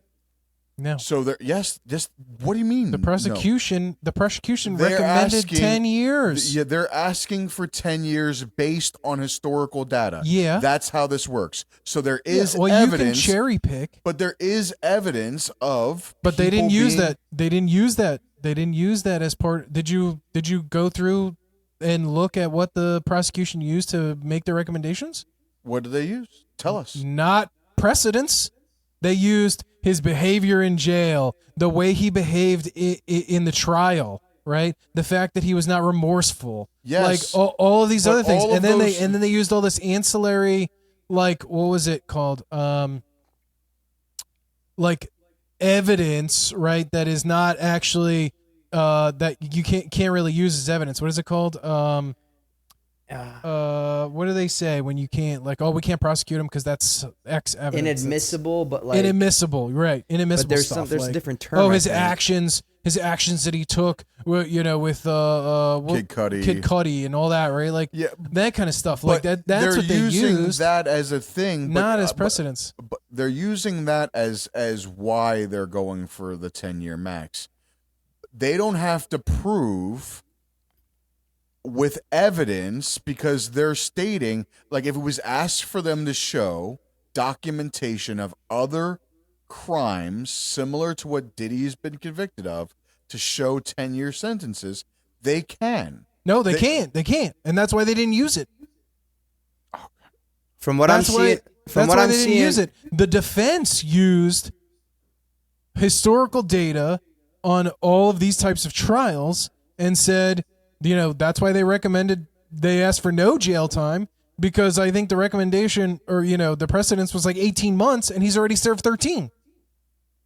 And they were like, come on. So I don't think he should have got what he got. I'm going to start there. You think he should have got less? Less. I think he should have got less. It's prostitution. Essentially, he got convicted of prostitution. It's legal in some states. Right. So I guess the argument that his lawyer's trying to make is that there are more heinous crimes that got lesser sentences, 15 to 24 months, than what the government is proposing, arguing that a 14-month sentence is appropriate. But the other thing I saw was something between they were proposing between 3.5 to 7.5 years based on Oh, here we go.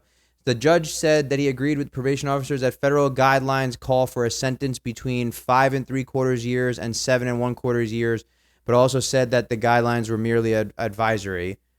And the prosecution said it believes 135 months reflects his conduct appropriately. And the prosecutor said that probation officers recommended 60 months of incarceration, but doesn't believe that really affects the harm done to Ventura, Fine, and Jane. I think, personally, my personal belief, I understand the feds were using transportation of prostitution for trumped-up charges on the bigger charges. They were just trying to throw the book and or make sure he got convicted of something. That doesn't necessarily mean I agree with those things.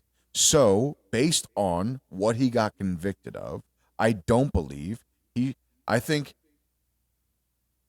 that we could say he needed to do whatever him serving another 2 more months in jail would equate to 85%.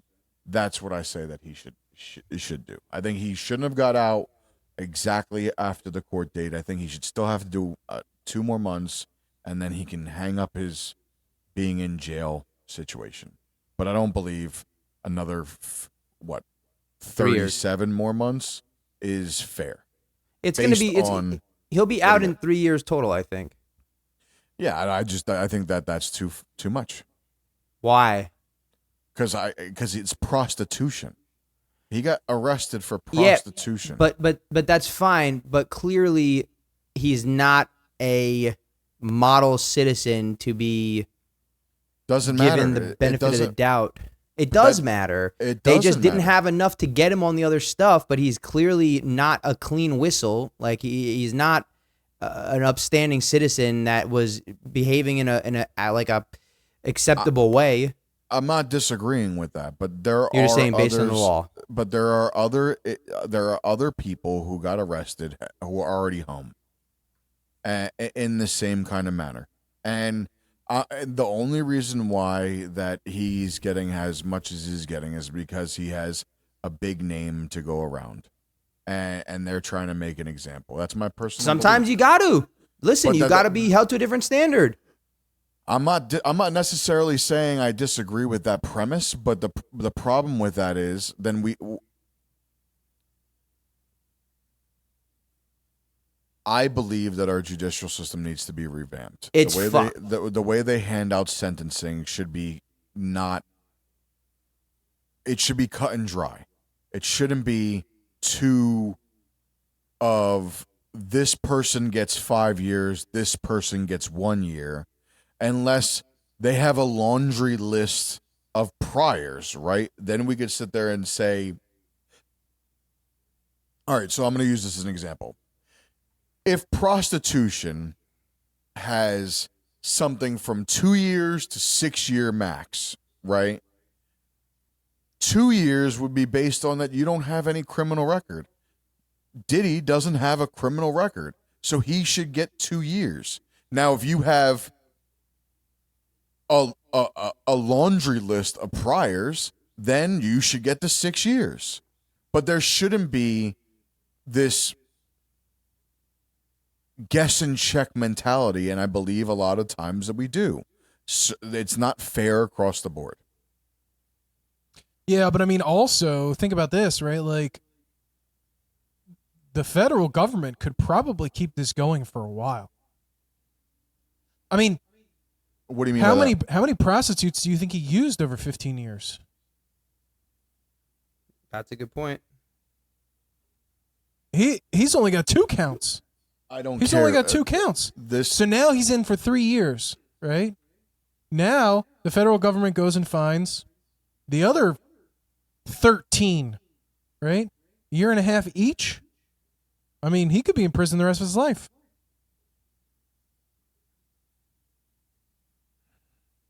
He can get tried for literally the same thing with different people. I mean, he already admitted to doing that. He already I admitted don't to doing it. agree with this charge. I don't think this charge.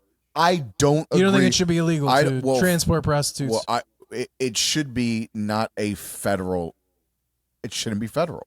So it should be state? It should be But state. it's across state lines. Doesn't matter. It's a prostitution. Yeah, but that's not a state thing. States don't have jurisdiction across state lines. Okay. Well, then you're gonna have to find prostitutes that he trafficked across state lines, so that way you can put him in jail for the rest of I his think life. they're going to come out. So you think they sentenced him so that way they can just go find more prostitutes? No, I don't think. I think the judge did what he thought he should do. But I think if I'm the federal government and I firmly believe that this guy is a criminal and I want to keep him in jail for the rest of his life or most of the rest of his life, right? Then I can continue to find prostitutes to come forward, provide their testimony, and drag this on and keep adding more and more and more and more years. I think they should have just taken more money from him so that they could avoid the government shutdown. There's not enough money for that. He doesn't have enough money for that. You're right. I don't know, man. I can go deeper. That's what she said. Okay. 6, 7? I 6, 7. I just don't believe. I don't believe he should be doing 4 years for prostitution, 4 years, 2 months, whatever. Transportation. Call it what you want to call it. I don't. I'm not going to see it that way. I won't see it that way. But wait a second. Wait a second. He does have a prior because he beat the shit out of... Oh, you know what? That was settled? That wasn't a conviction. That's That some was- bullshit, Civil though. I court? mean, That it's was a clear civil. evidence. Like, But he never got tried. Listen, again, I'm I not know. saying I Diddy get what you're is saying. I a get what you're great saying. guy. He I get what puts you're cum saying. in mac and cheese. Nobody should be allowed to do that. yeah, it's fucked up, man. I love mac and cheese. That shit's fucking delicious. And now it's like I'm never going to be able to eat mac and cheese again the same way. I'm going to be like, do I need Every to be time I concerned think about about this? Diddy. Yeah, every time you dig into a big thing of mac and cheese and it makes that quack, not, you're I'm just not like, gonna be oh, able nope. I'm done. The Don't Diddy want Mac. it. Diddy Mac. All right. Diddy Mac. Halloween. I'm making a tray of Diddy Mac. Like throw some warm marshmallows in the apple middle. pie. Oh my god! As long as his mom makes it. Diddy Mac. Anyway. So, off Diddy, Mama Diddy Mac. into cartel talk again. Cartel conflicts. into dude. some let's move into some some maduros, Madura. some plantains. Yeah. Well, did you guys watch that video of the ship? I saw. No, I didn't watch the video. I saw the getting pictures. destroyed. I saw a picture.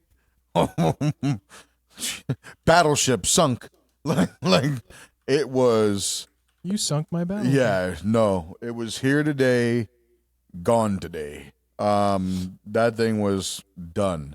They're calling Whoa. it judicial executions.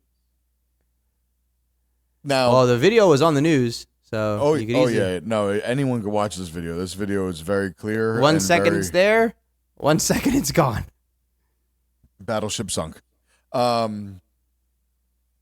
We had this conversation to wrap up. For those who haven't listened, we had a conversation about cartels, how many murders have been in the cartels, Mexico's current state with cartels, and the Venezuelan and Mexican government. We know for 100% fact cartels have infiltrated Infiltrated.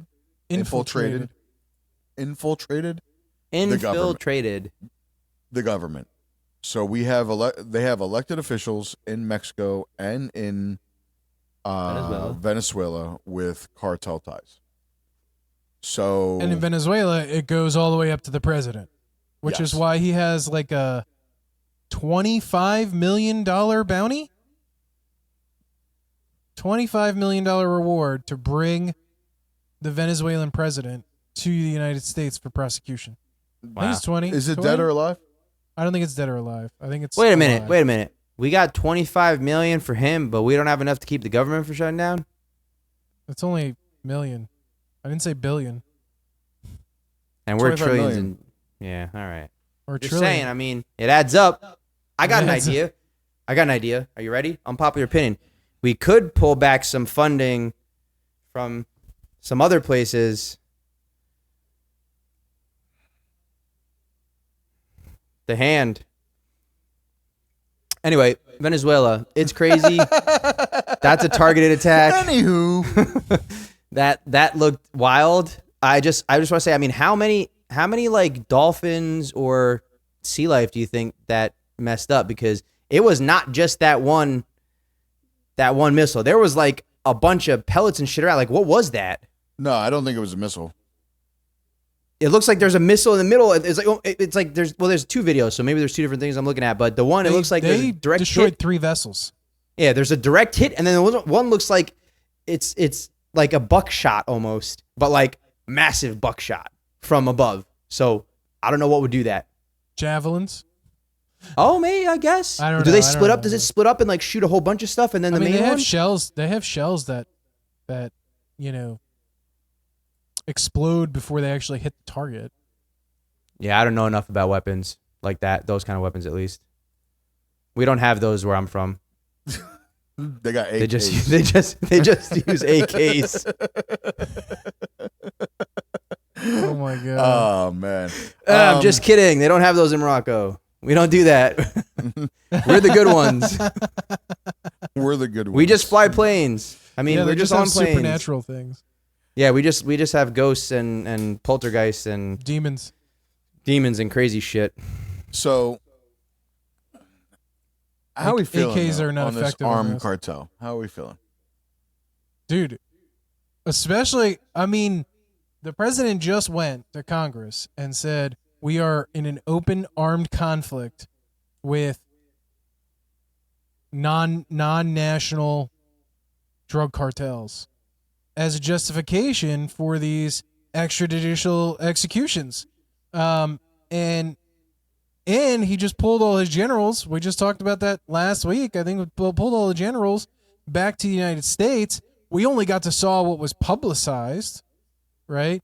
But what about all the backroom conversations? So my understanding on that was it was from some more research I did, it was basically a calling everyone back in and realigning the direction and the makeup of our armed forces to basically say that they're reinstituting these standards for men as the main force in the military and getting rid of some of the equality standard BS from before and the focus being on the most able bodies to defend our nation and not to play games of like equality and LGBTQ whatever, allowing that kind of stuff. And that's what I'm saying, right? There's that publicized version, right? That was a live speech. It was recorded.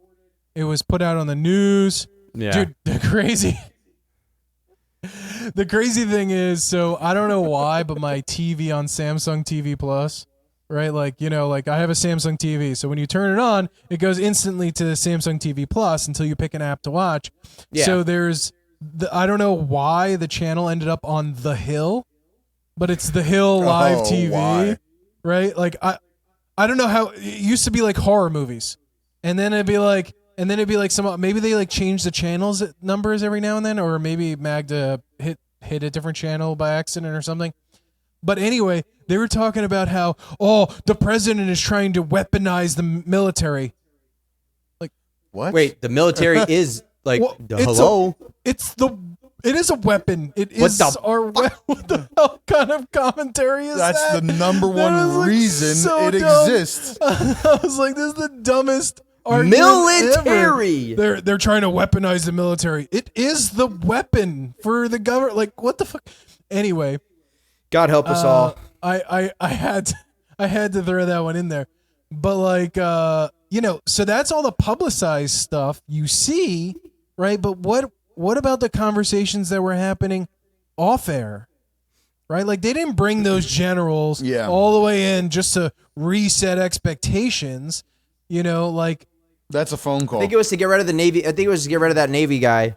it was to get rid of that Navy guy. Well, Yeah. maybe. It's the same Maybe conversation. they had hand raisers. It's the same conversation that most people that are in like the professional settings happen and say, we didn't have to have a meeting about this. This could have just been an email. Yeah. There's no way that we pulled all of the generals with something that could have just been an email. I think some big shit's coming down the pipe, and it's kind of like a Hey, yo. like a hey, like let's get, yeah, right, hey, we'll pipe, let's pull them back and use that as a cover up example, and then we'll see what plays out over the next 3 to 6 months, and go from there. I don't know, but there's like so many different things going on at the same time that there's a lot of stuff going on. It's Trump's a little, getting some Vladimir Putin ideas. Let's just invade Venezuela. They got oil. That's what I think most of this is coming from. A lot of this is tied They to got that. oil. They got oil, they got resources. I think that they're using. If that's the case, they could utilize that we're attacking cartels, because we could all agree that cartels are a problem. Like, so we're gonna say this. We're gonna identify this as a problem, but then we're gonna attack. We're gonna attack for their resources. I So- think the we have the equivalent of that here as a problem, and that's like the pharmaceutical industry. They're like the legal cartel. Well, that's a whole nother topic, my friend. Oh, more conspiracy theories. It's not a I mean, it's not a conspiracy. conspiracy. Think about it. Think about it. It's not a They're the conspiracy. legal I mean, cartel. They peddle fucking narcotics to the fucking populace. Yeah, that Oxycontin, benefit the oxycodone. populace. Not all. Not everything benefits the populace. They pushed opioids on. Well, They knew how bad- Yeah. They knew how bad they were, and they hid the research on it because it made them money. Hey, man, I lost like 65 pounds because of pharmaceutical companies.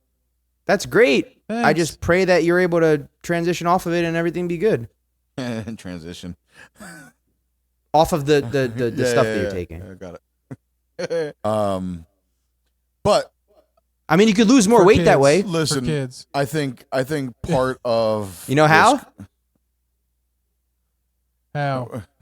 When they chop it off, you'll lose a couple. Couple grams. Oh, wow. They don't really chop it off. They just tuck it inside. No, they chop it off. I was being funny. They tuck it up inside your butt. Actually, that's where it goes. Yeah. It just Go fuck yourself. up and. Okay. So Armed conflict. nice. Way I know to from transition experience. from armed conflict to the right to bear arms. UFC 320. Look at my bare arms. I'm just gonna say this, Yo. everybody. Hi, everyone. My name is Anthony. I went 5 for 5 this week. You guys, How much did you put on it? You guys, I didn't. No. I'm talking about just our conversation last week I know. with our saying what we think. I went 5 for 5 to start the week or start the fight. Was our boy Joe, which both of you went against. Yeah, you're right. He Both pulled it of off. you I'm went You were impressed. right on that one. Well, first and Joe foremost, Pfeiffer. A submission, nonetheless. A submission. Yeah. he looked amazing.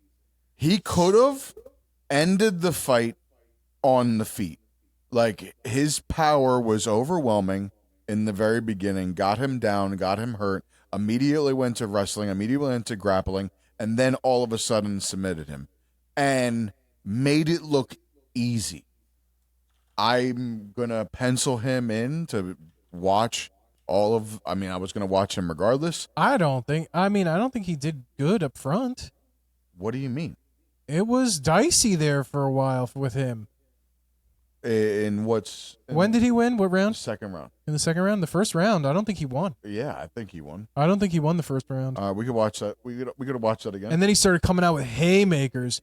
But, like, the dude, I don't know. I mean, like, he definitely has some growth to go, right? Dude was like all he had was, all right, you're going to punch at me? I'm just going to swing through your punches. And I was like, okay. I mean, that's good to do with some rookies, but if he starts fighting people who can freaking knock you out, he's done. I don't know. Yeah, the numbers I'm show worried. he had less significant strikes, less total strikes, 0 out of 4 takedown attempts. He did have 2 submission attempts and he had 1 knockdown. So it sounds like he just got a haymaker or a counter swing or whatever. And Once he knocked him down. figured out he can take this dude's punches and just swing through it, that's all he did for the rest of the fight. Dude was just throwing wide-ass haymakers. I even asked this guy, I was like, bro, do you think you'd get hit by that? I mean, you saw it coming from a mile away. I mean, you could watch this dude. And look, I get it. He's a professional fighter. I'm not, this is... It takes one punch. But, like, for a professional fighter, like, we've seen some power punchers that you're like, what just happened? He's knocked out. What just happened? You didn't even see the punch coming. Blink and you it's didn't done, see nothing. yeah. This guy was like, ugh. He was throwing those wrestler punches. I was like, what is going on here? Well, So maybe we didn't watch the same fight, but we let's- were in the same room. It was the let- same screen. let's pause a second because I also mentally might have not been fully there because first it was homecoming, right? So Oh, yeah. I took Lily to go get pictures done. We got pictures done, and then dropped her off at homecoming. Then went and got some stuff for Dutch, got food, went home, started watching the Phillies game while eating. The plan was to immediately go to Scotty's, watch the Phillies game, then watch UFC. Well, I That didn't dealing with happen. teenagers, like I can't get solid plans. Like so now I'm taxi driver, and that's fine. I don't mind doing that, but I would have liked to know all of the plans so that way I can make adjustments. Well, now I'm the taxi driver. She got a ride back home from the homecoming, but then I needed to be taxi driver to drop her off at the party. Mm. So, going into this, I made an announcement to her. I was like, you may be drinking, you might whatever, be careful. It was her and her 2 friends in my car. I'm like, you guys are sisters. You guys are watching out for each other. You want And me if- to cut that, right? And no, it's fine. You may be drinking. They're kids. They're teenagers. They're It's fine. teenagers. I would be, if you as an adult, as a parent with a teenager, want to live in a realm of doesn't the fuck happen, right? Then that's fine. But I'm going to live in the realm of it's probably going to happen. I'm dropping my teenage daughter, who's going to be 17 in her junior year of high school, at a homecoming party. It would be irresponsible of me as a father to not prepare my daughter for something of experimenting with alcohol and or whatever's going on there. I would be very, in my opinion, not doing my job as a dad to say, hey, if you're going to drink, make sure you're taking a drink that isn't opened, all of these things to help prepare her for things that she could possibly get into. Okay. So I don't mind you letting this play at all. So He's not. He's different. He's not saying yes, go drink. yeah, He's saying I'm not supplying if it the alcohol happens- to the party. I'm not giving her alcohol. I don't give her anything. Now, am I going to like you and I were teenagers? You drank with me while I was 20. 21. I didn't supply it. You had it. Now you're trying to get me in trouble, and that's a lie. That's a lie.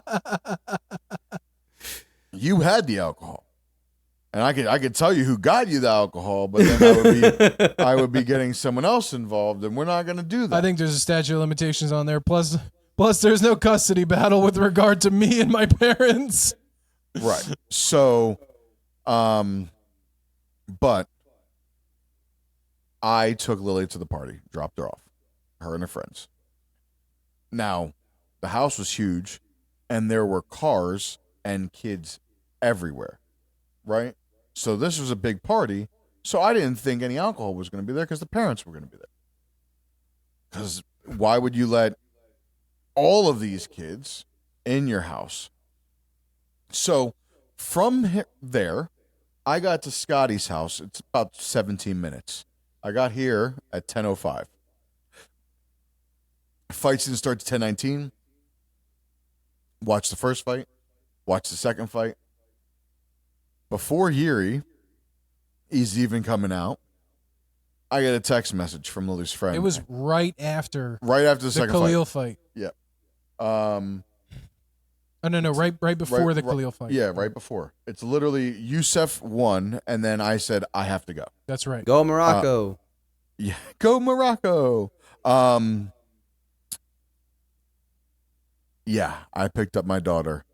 There were cops there. There were kids everywhere, right? Everywhere.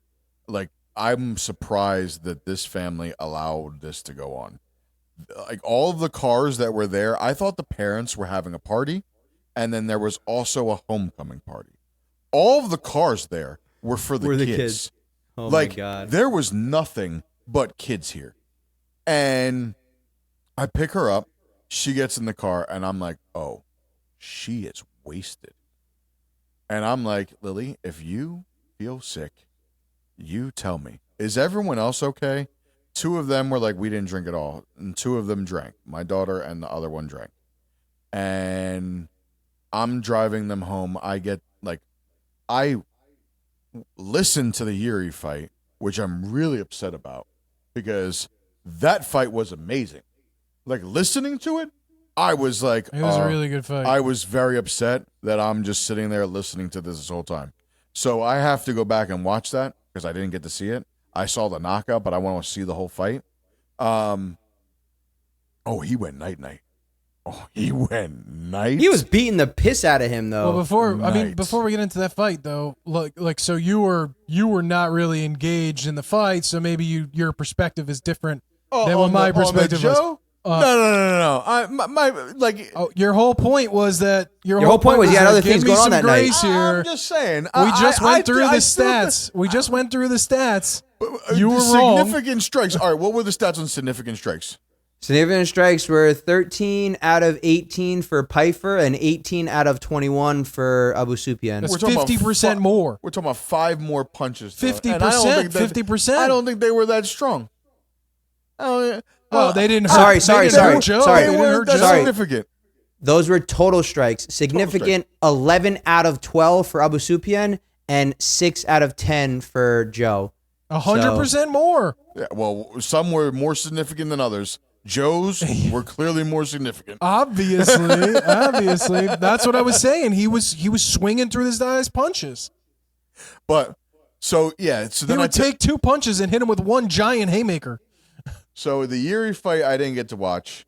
But he ain't taking them punches. He ain't taking them punches from other people.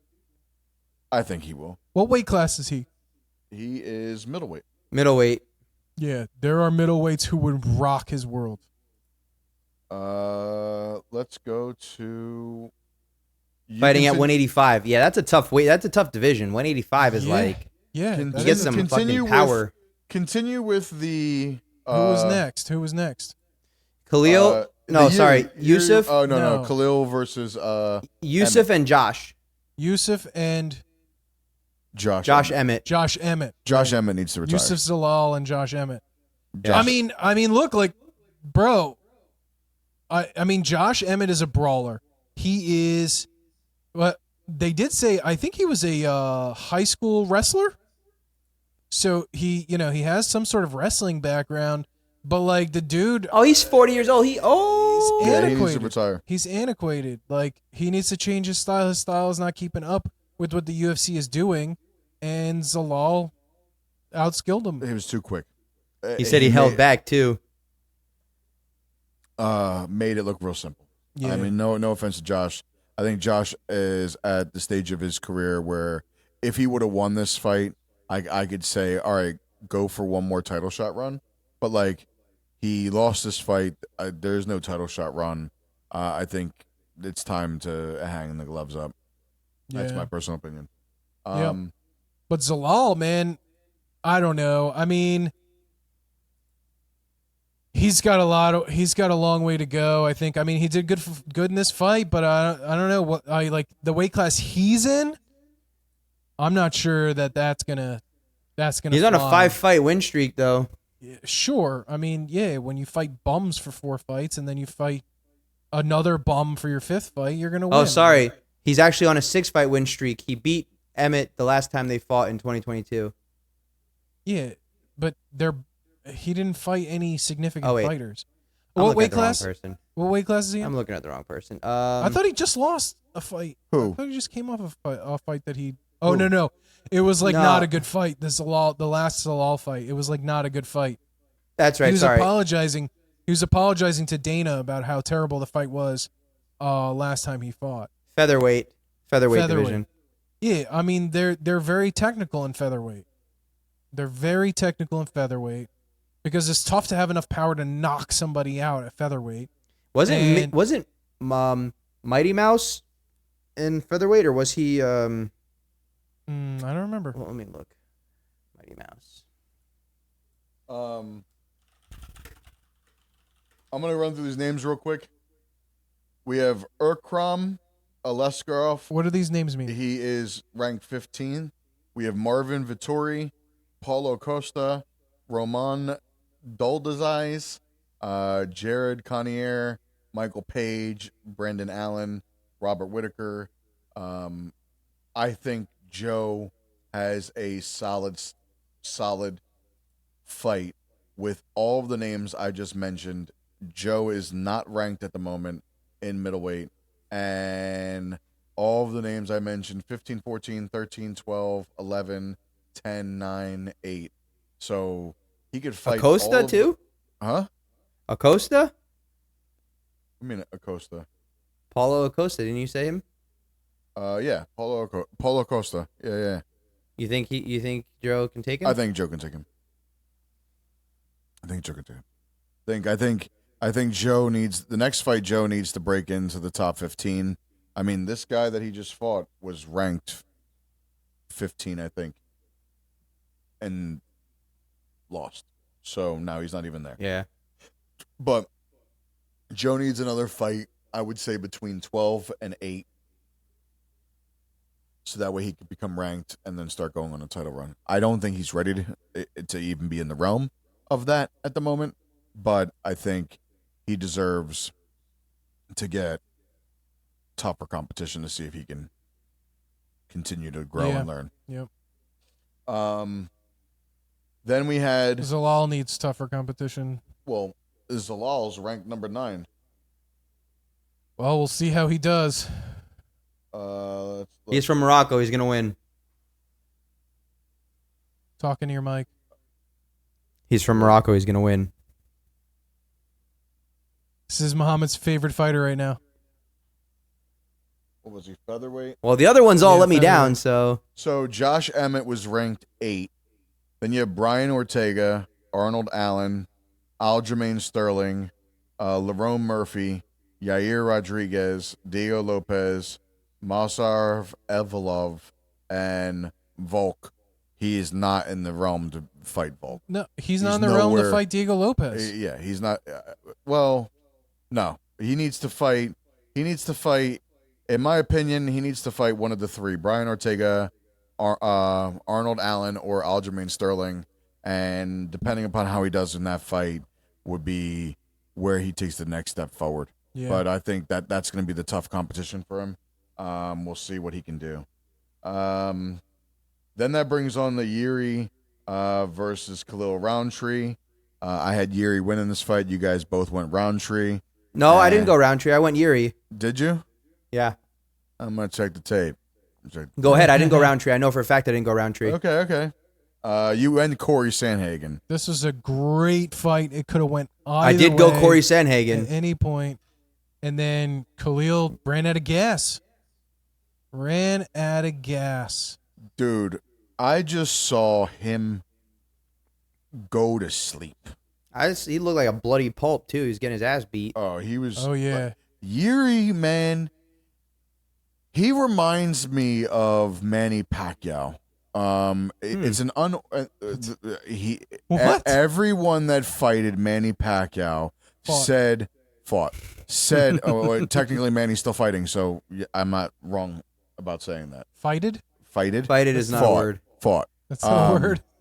Anyone who Manny Pacquiao has fought in the past has mentioned his unorthodox style and being hit from angles that they never been hit from. And Yuri brings that to the forefront. Like, he has an unorthodox style, and the way he attacks is from angles that people normally don't get hit from. And to me, that creates a problem for a lot of people. Now, it also creates a problem for Yuri because he leaves himself open a lot. Yeah, he does. He leaves his hands down. Yes, which we've seen to his detriment. Yeah. But then we've also seen to his success. So I think the next step in his evolution is to tighten up his defense. But I'm not sure if they know how. So it'll be nice to see. His endurance is there. His endurance is there. His ability Stamina. to strike is there. But in that weight class, also, he's going to have to deal with wrestling, and we've seen that to be a problem with him. So defense is going to be what he needs to focus in on. He had the belt, didn't he? He did. What weight class is he in? Yuri Light heavyweight. Light heavyweight. Yeah, same as Pereira. Yep. Yeah, he had So one, I just don't see. He had the belt. Pereira took it from him. Didn't he have the interim belt? I think it was the interim belt fight when that's when Pereira took it. If I'm not mistaken. He went night. Yeah, he did. With Pereira. So I was very surprised. I mean, going into Pereira, I was very surprised about the result of the first fight between these two. Was the other guy Nurmagomedov? Magomedov. Magomedov? Is that Magomed. Magomedov. No. Magomed Ankalaev, sorry. Magomed. Magomed, like Muhammad, I'm putting but his with name. the G instead. Magomed. So when Magomed fought Pereira last time, Megamind. Megamind. I was very confused. Pereira was moving back. I just heard in this fight, Joe was talking about that he had, the word on the street is that he had rotavirus. Yeah. And he was nursing an injury to his wrist. So I was not aware of that in the last fight. Which makes me like Alex even more. But then I see no excuse. No, yeah, I mean, yeah, but like that makes sense why he was not like the way he was before. And when he came into this fight, it was like a totally different Pereira. I mean, not different. It was the old Pereira. It was like he came in with aggressiveness. He came in swinging. He was not afraid. He just kept moving forward. I mean, it was night and day. It looked like Terminator. He looked like Terminator. Like that's the only way. T-1000. Like, yeah. He either had rotavirus last fight or it was a script. Like, It was definitely a script. it was definitely a script, right? Entertainment. Yeah, entertainment. This is an entertainment business. Entertainment. I think that they go for a third fight. I think they have to. I don't know, dude. I don't know. Listen, like, you can say what you want to say, but like a third fight would solidify. Now, I'm not saying it'd be the next fight, but I think there Pereira's needs- ready for it next week. Well, he didn't get really touched. Yeah, So, what were the significant strikes against Pereira? It looked like it was basically none. Let me Basically none. He was No, unscathed. significant He dislocated strikes. he Significant dislocated his strikes. thumb. Yeah. Magomed had 4 out of 9, and Pereira had 28 out of 45. Dude, wait till you watch the fight. He That mauled fight him, dude. was wild. Mauled him. He hurt him and then didn't Let's put it stop this hurting way. him. All of the strikes in that fight were considered significant strikes.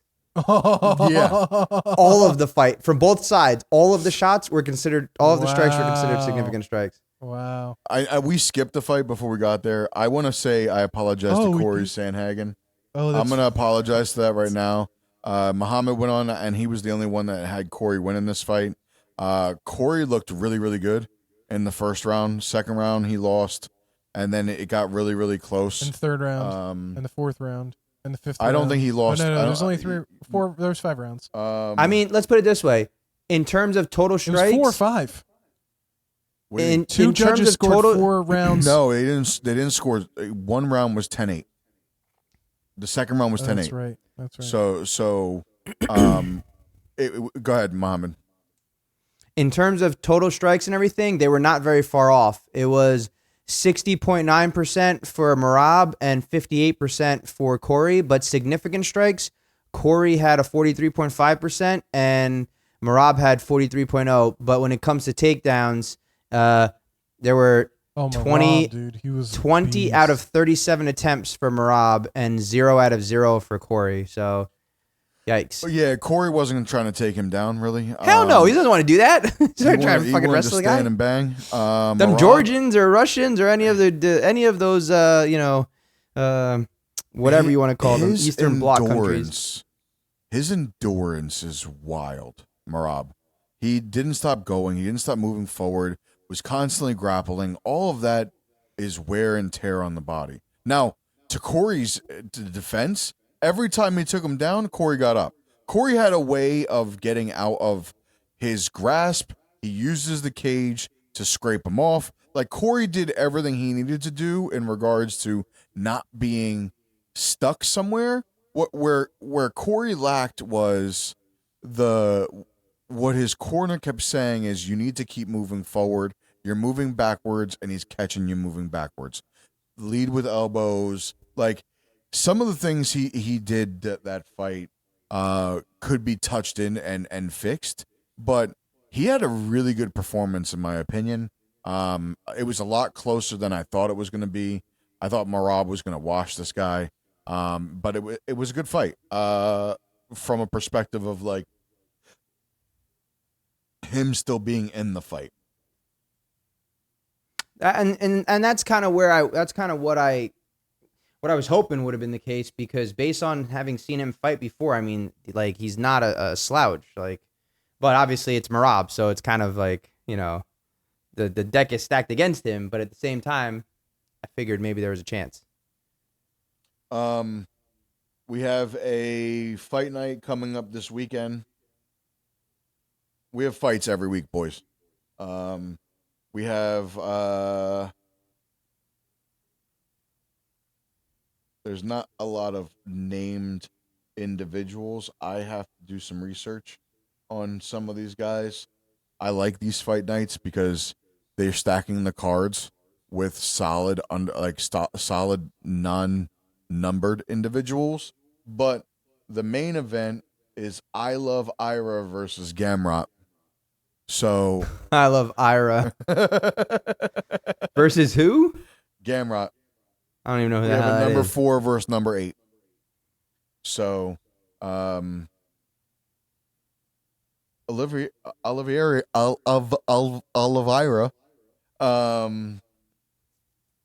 he's getting up there in age, isn't he? So I just want to bring this up, right? Oh boy. I'm looking at the scorecards for Merab and Sandhagen. Okay. Right? Round 1, 10-9. It was the first scorecard 10-9, 10-8, 10-9, 9-10, 10-9. 4 rounds to Merab. Second one, 9-10. Merab is first, Sandhagen second. 9-10, 10-9, 10-9, 10-9, 10-9. Third scorecard, 9-10, 10-9, 10-9, 10-9, 10-9. He won 4 rounds. This was not a close fight. All He right. won 4 rounds.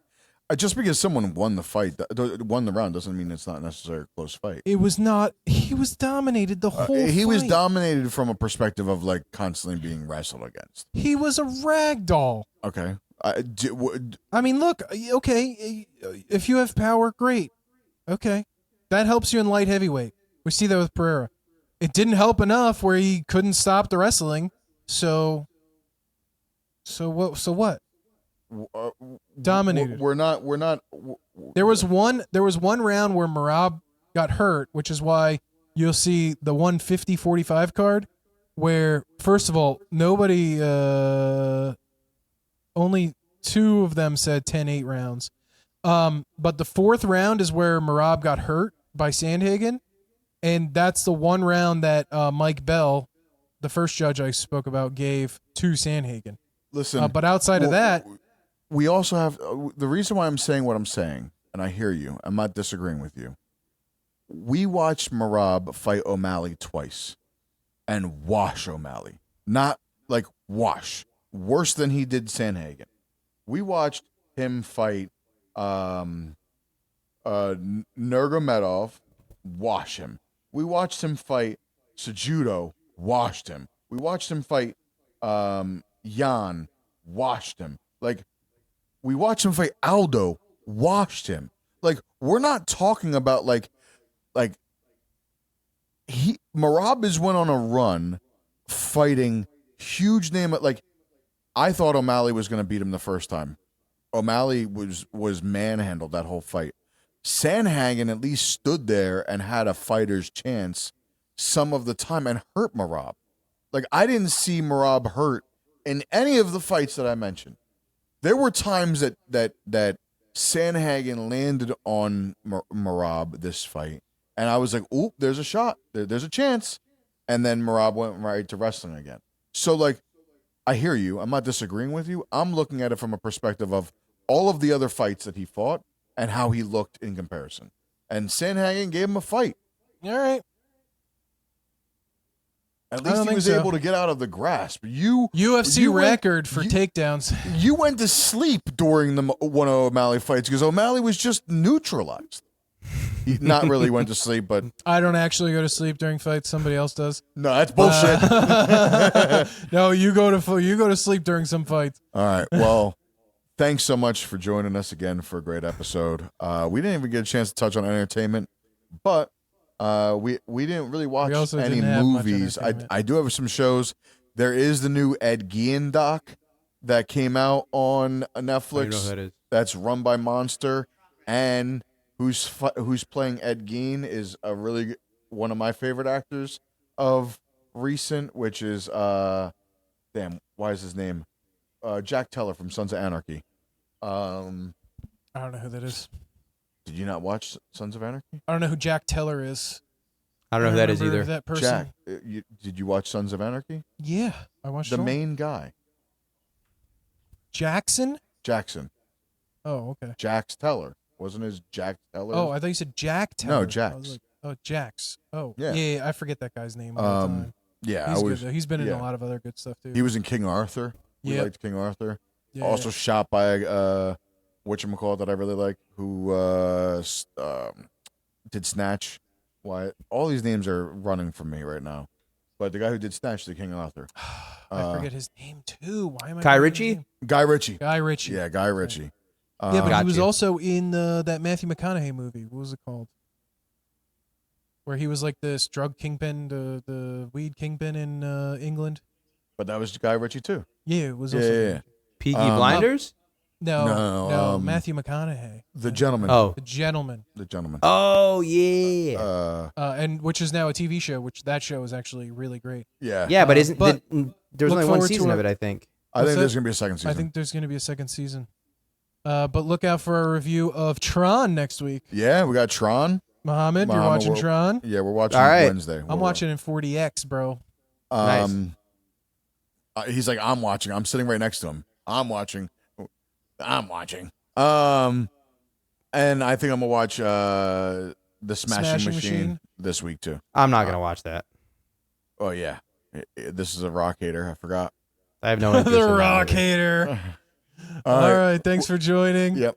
We'll see Yes, you thank next you week. everyone. Chat soon. It was real.